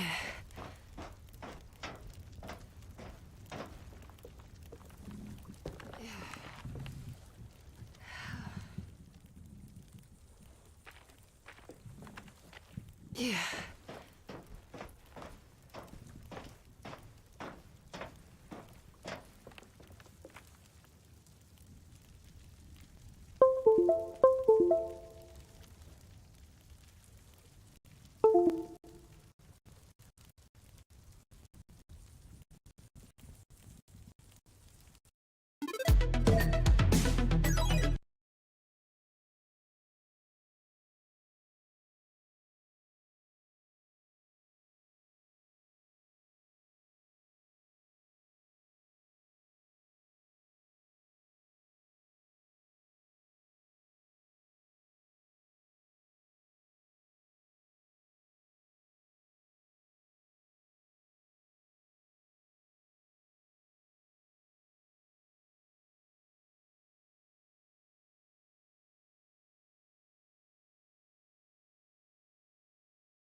think it just needs fuel to run.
I'm out of bullets.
No more steamboat or stage missions to operate. We need to move on in front. I'll try. Jeremy? Are you ready to tell me what's happening? What's happening? I put a rope around my neck, and then I strangled all life from my body. Uncle! Are you under the impression that you died? Yes. No. I was supposed to die. What does that mean to you? That you were supposed to die? I'm the catalyst. I had to die to make the story happen. What story? What are you referring to, Jeremy? 30 years ago, Frederic needed me to die. Jeremy! You're not making any sense, Jeremy. Come back. Find your focus. Uncle? I cheated everyone. I didn't play my part. I escaped my doom. Destiny. Again, find your focus. Jeremy! Now everything is wrong. Nothing is in place. Hey, listen to me! We're gonna drown! Calm down, Miss Hartwood. You're not in any danger. But Jeremy, he was here, wasn't he? Miss Hartwood, I am beginning to suspect your family curse is catching up with you. Have you ever talked to a doctor about your condition? No. No, I was just confused. I thought I saw him for a moment. I'm fine. I'll let you be. Miss, I want you to know I'm here to help, if you need me.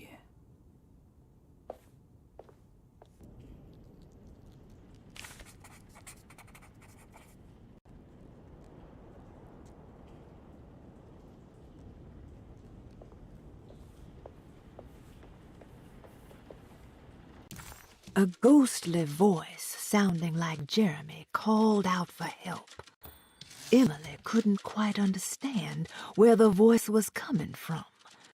It somehow seemed to be a part of the place itself.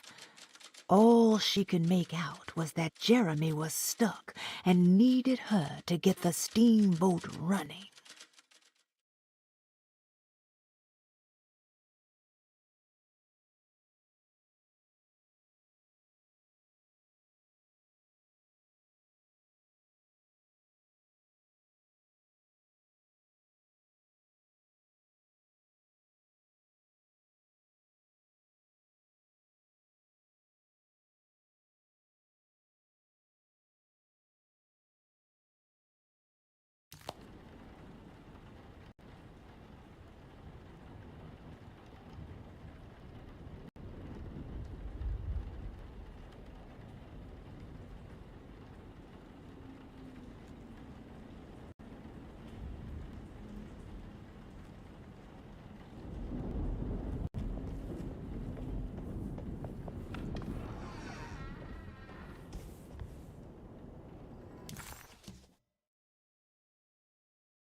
Jeremy knew that the only one who could help him now was the guest in room number 3. The room seemed to have been empty for so long, but that wasn't allowed to be true. The story needed to be different, to include something from the outside. He would bring the guest back to room 3 and show them what was in that safe. 913. But those were not the right numbers. That was the combination for the safe in the clerk's office.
This is my room. The I belong here. The empty room wasn't meant for patients, but many came and went anyway. Mr. Waits preferred to keep the door locked.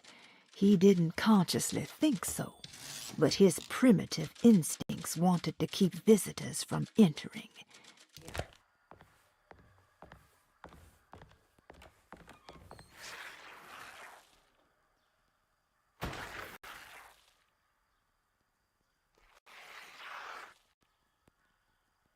I know that number. Where's that from? I did this. I wrote that.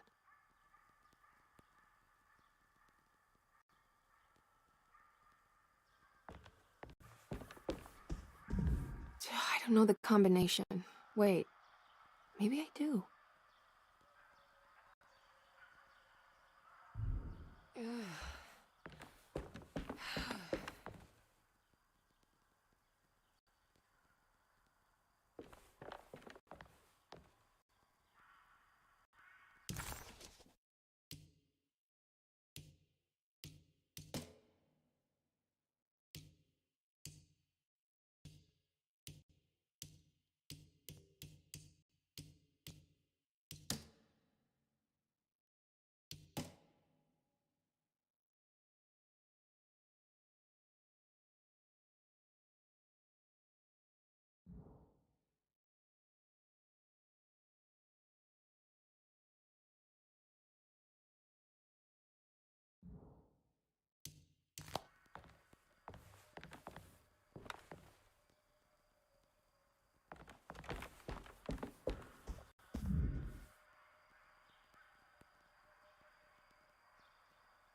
Darling, I finally found that photograph from my time in France during the war.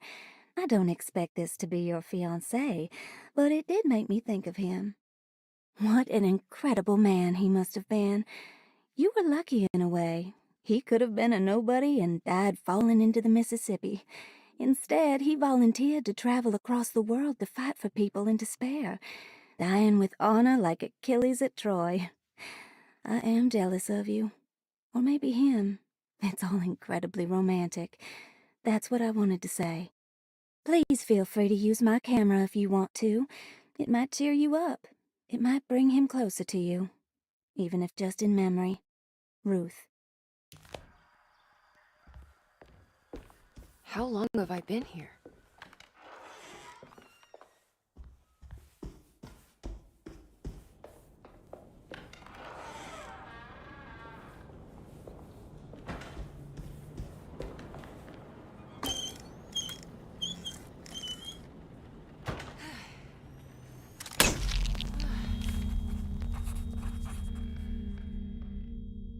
Is this how you travel, Ruth? It was France, where John died. Maybe this meant she could save him.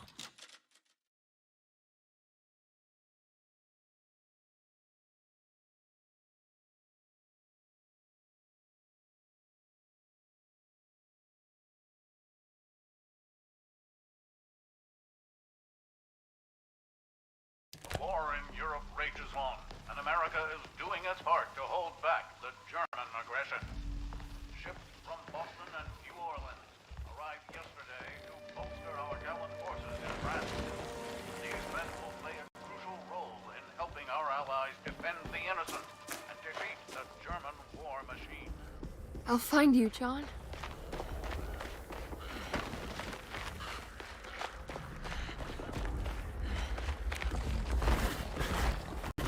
What was that?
John.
God, I thought I was done with you.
I'm out of bullets.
There's nothing here.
Yeah.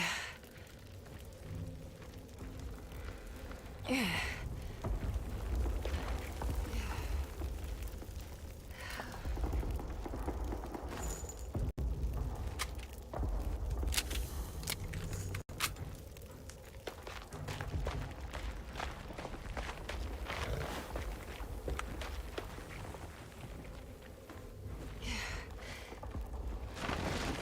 Yeah.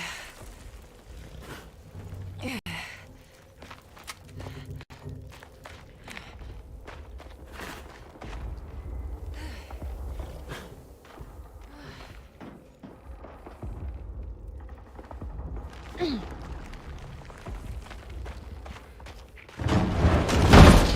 I gotta run. There's no way I can kill that thing.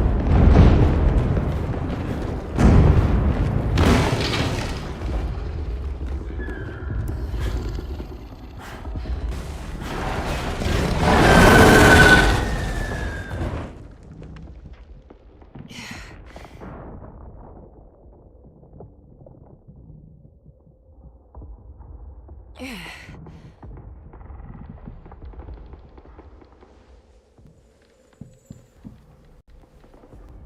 Yeah.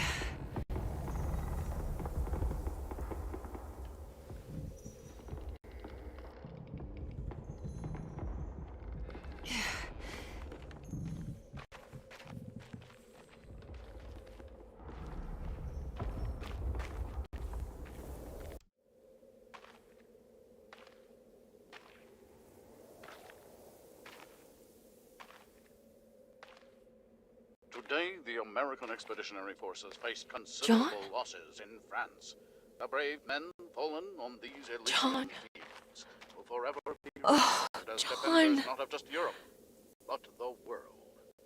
What's the matter, Emily? President Woodrow Wilson spoke to I our can't do country's this. war widows, asking them to stand tall What's the and matter? remember their husbands. I can't take as you dying heroes. again. Speak of them proudly and remember I'm them still fondly. hurting. What's the matter, But Emily? the war effort in Europe is not our Your death was just so death numbers on the home front Shameful. are on the rise due to the unfair. deadly influenza known as the Spanish flu. The New Orleans City Council decided to open yet another emergency hospital in the old Derceto plantation.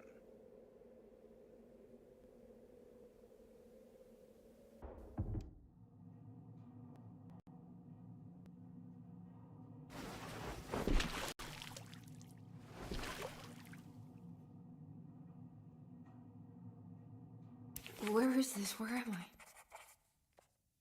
Emily woke to an overwhelming smell of musty earth and gluttonous thick air. Where was she?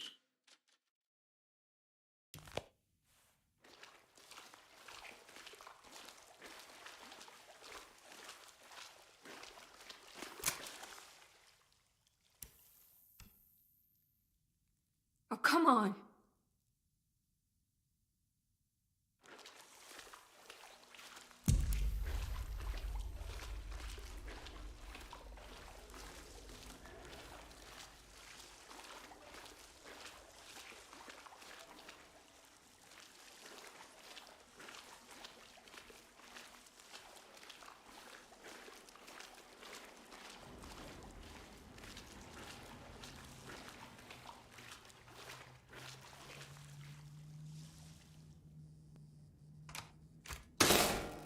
That's better.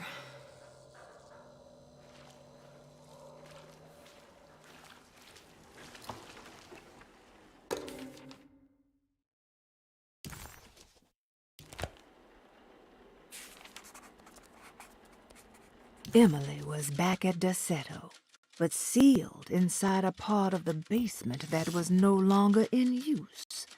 This was clearly a mistake. Emily had confronted her trauma. She deserved her freedom to carry on with her work on the contract. This prison felt like an insult, like the dog man was cheating her. If he wasn't going to honor her progress, then she was on her own. Of all the paperwork left inside this place, there had to be some document showing her a way out. She just had to figure out what the runes were and how they were sealed.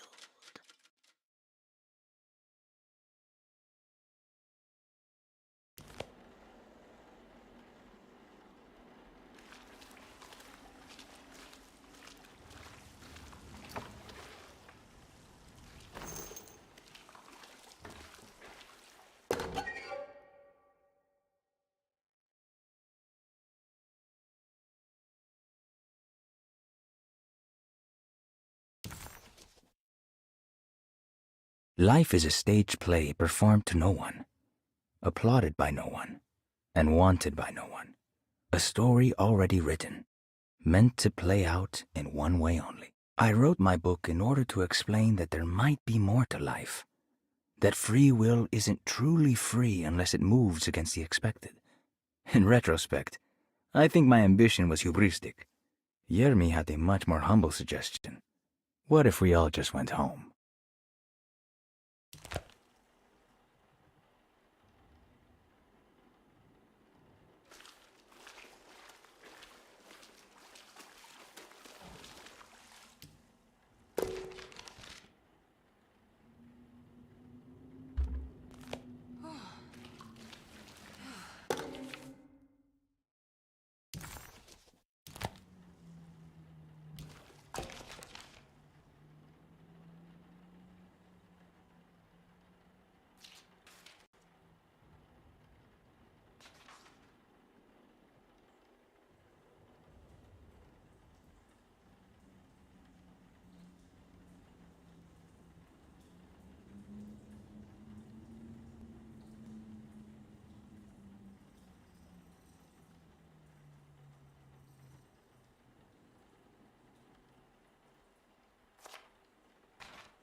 Closing the refuge, June 17, 1919.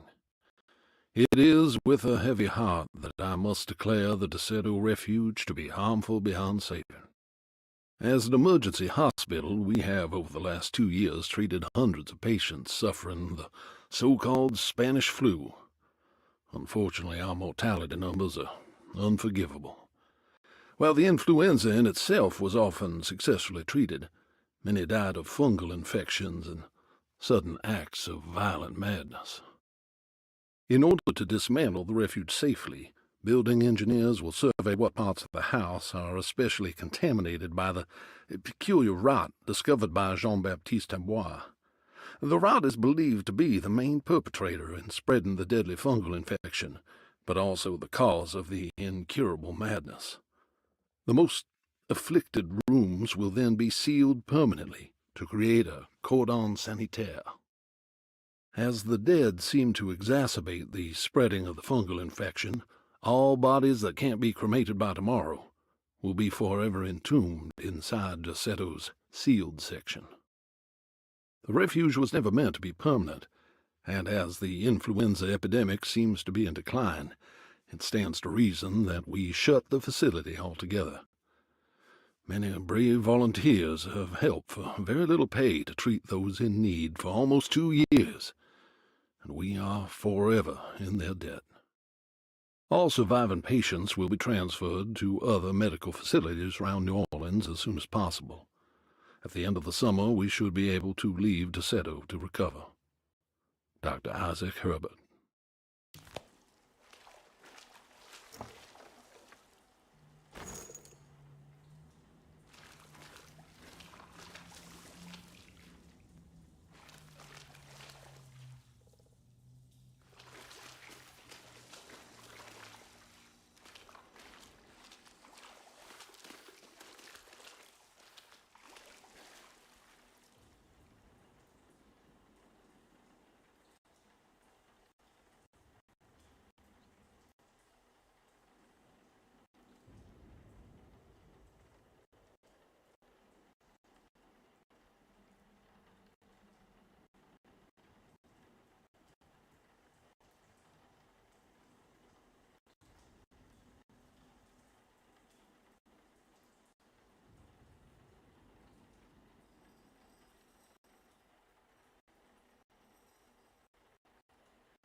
What's that?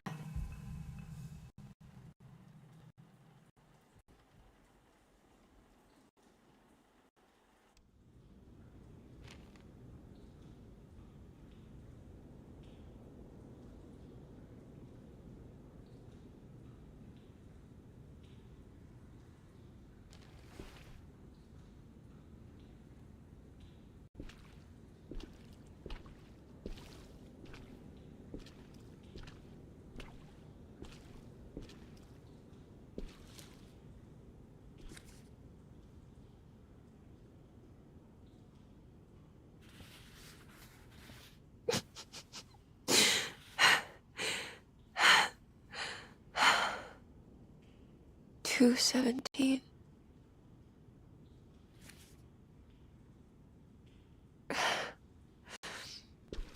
Oh, John. I didn't know this is where you would end up. I didn't want to know. I stopped visiting you because I couldn't stand the indignity of your awful illness. I was ashamed of you. Ashamed of myself. Forgive me. Please, John. Let me go.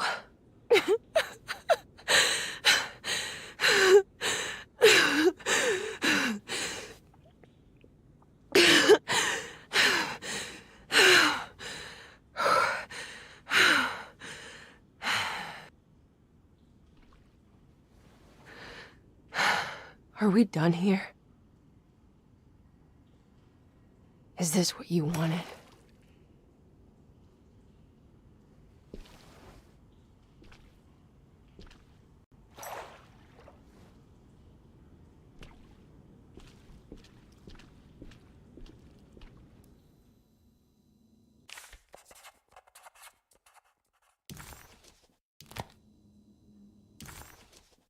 John Marcus died at Deseto of the Spanish flu. Emily stopped visiting him because she didn't want to see him waste away. She adopted a lie because it felt better. Emily hated the pathetic man that passed away in Deseto, but she was very proud of the man she made up, a man who died a martyr in the trenches of France. This must have been the true trauma that the dog man specified in the contract. But why was it Emily's and not Jeremy's?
I can't leave yet. I need to get Jeremy out of here.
Miss Hartwood, lock the door, will you? I'd rather not run into dear Dr. Gray if I can help it.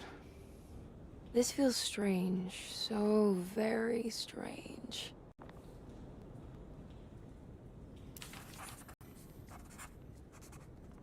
Emily felt detached, as if watching herself from across the room, awkwardly attempting to help Detective Conby solve the case of her missing uncle.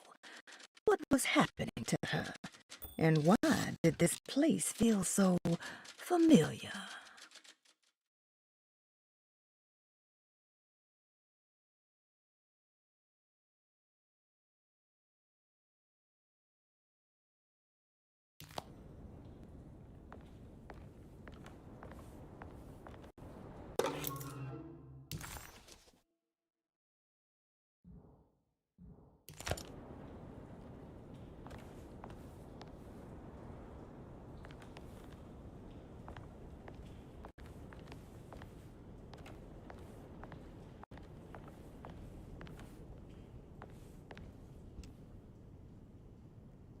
You okay?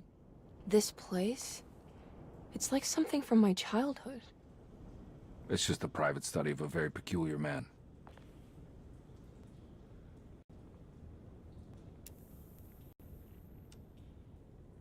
I think this is it. I'm properly mad. You should be. Dr. Gray's playing with fire. Derceto's a powder keg of loonies, all ready to play their part in a murderous cult.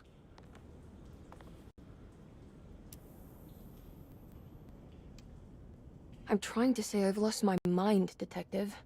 The Heartwood curse has caught up with me. I'm sure you're exaggerating. Try to focus on whatever you've been doing.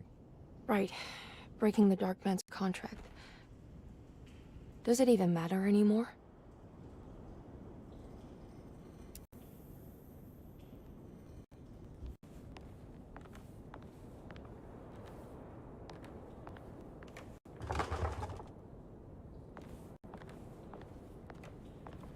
There's a book missing.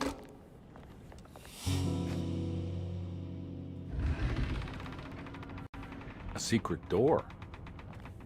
Looks like it. Careful. Let me go first.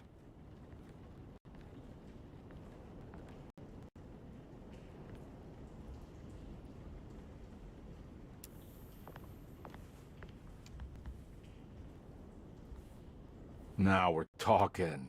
Great job, Emily.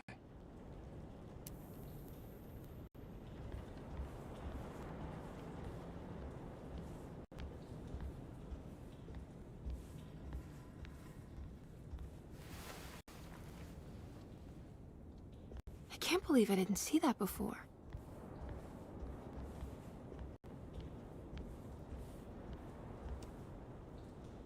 Found anything?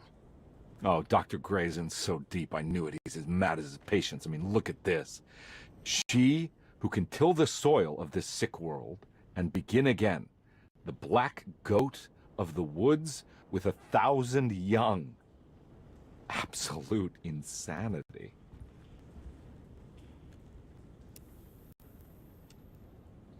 I have the strangest sensation that this is somehow Jeremy's room. What? No. This is Dr. Gray's private quarters. I want to apologize, Detective, for my elusive behavior tonight.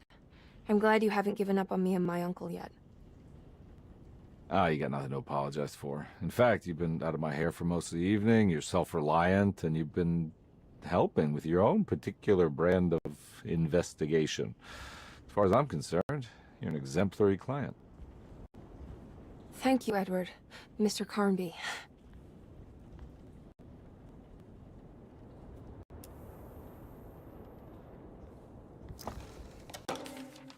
Good to finally meet you, Mr. Hartwood. I'm here on the behalf of your brother Philip. You were expecting me, weren't you? Yes. You're from Derceto, no? That's right. I just wanted to ask you a few questions to see if there is anything I can do to help you and your family. Okay. I understand you're full of imagination. You make up a lot of things. I suppose. And you obsess over them, blurring reality and fiction. Oh, sometimes. Do you want to tell me about the Dark Man? No. No, I don't. That's all right. Perhaps there is something else you can tell me. Something you know to be made up, but you hold dear. Juan? John? Who's John? No, Juan Luis Jorge. Oh, wait there a moment. Here, take a look. Is he... Oh, he is the author. It's a magnificent book. Life-changing even. The real Juan is long dead, but I like to think of him as my friend. My most beloved friend. I see. Do you often do this? Fantasize about people you read about? No. Well, there is Jacob. Who is Jacob? Turn to the last page. Oh, it's a newspaper article. The Prisoner of Ice, Jacob van Ostad. Is he also your beloved friend? Oh, no, Doctor. Not at all. He is the fire that fights fire. Yes, I think it's clear your overstimulated imagination, this mania, needs to be tempered for you to live a normal life. I know your family calls it the Heartwood Curse, but I want you to know that there is nothing supernatural about your condition. It's all inside your head. And with that, I'm very qualified to deal with. In time, you will be cured. In time.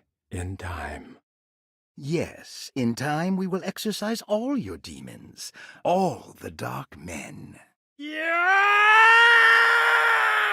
Please, Mr. Heartwood, calm yourself. What happened? Oh, don't you worry your little head about it, Miss Heartwood. Your uncle and I just had our first breakthrough.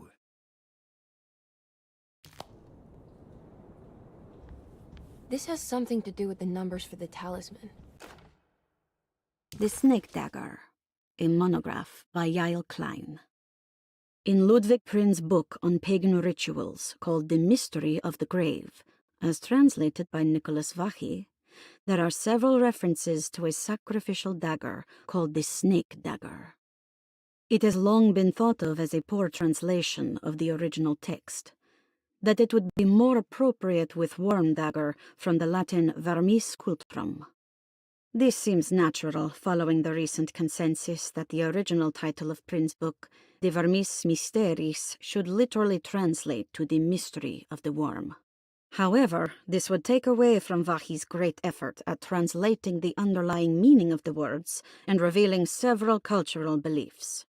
While Prin certainly was using the term worm as a symbol or synecdoche for death and the dead, which is made clear by the contents of the book, in the case of the dagger, we shouldn't be too hasty to dismiss his translation. Reading through Vachy's correspondence with his patron, it appears that he had more than just the Latin text at his disposal. Vachy had dug up Prin's living relatives and uncovered several cross-referenced historical texts and an actual snake dagger. The dagger was dated to the early Middle Kingdom of Egypt and had such a clear shape of a wave that Vachy considered calling it the sinusoidal blade.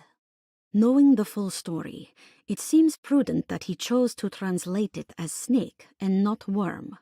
There are several reasons why this choice of word helps us understand the pagans that Prin's book attempts to describe. The symbolic value of the shape becomes more apparent when reading about the use for the dagger.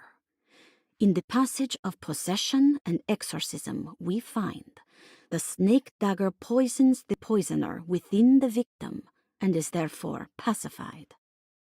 Where the literal text would tell us that the worm dagger trumps the demon possessing the victim, it tells us nothing of their reasoning, only that somehow this dagger wins against the demon, like it had the better hand in poker.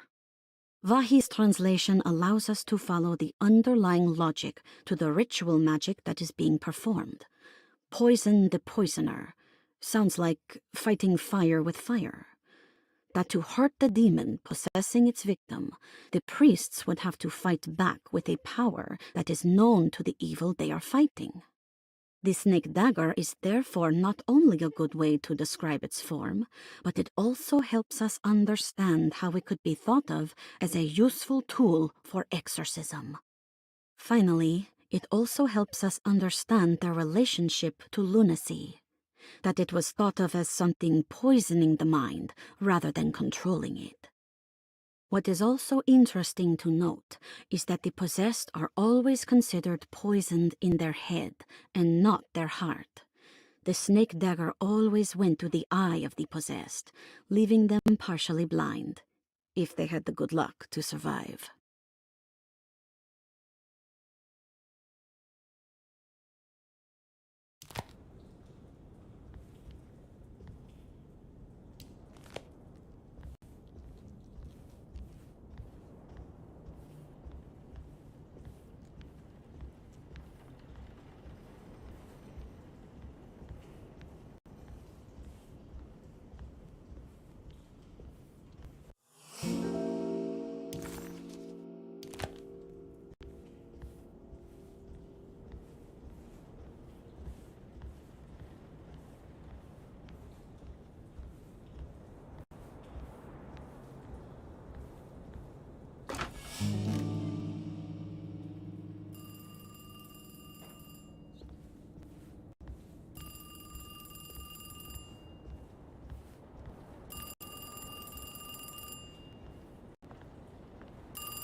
Hello? Who's there? Jeremy? Jeremy is with the Dark Man. You can't save him. Jeremy is with the Dark Man? Where? Who is he? What is the Dark Man? The Heartwood curse. He will come for you too.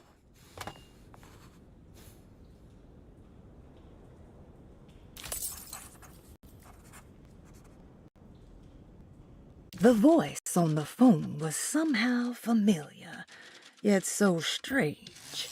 Who was that?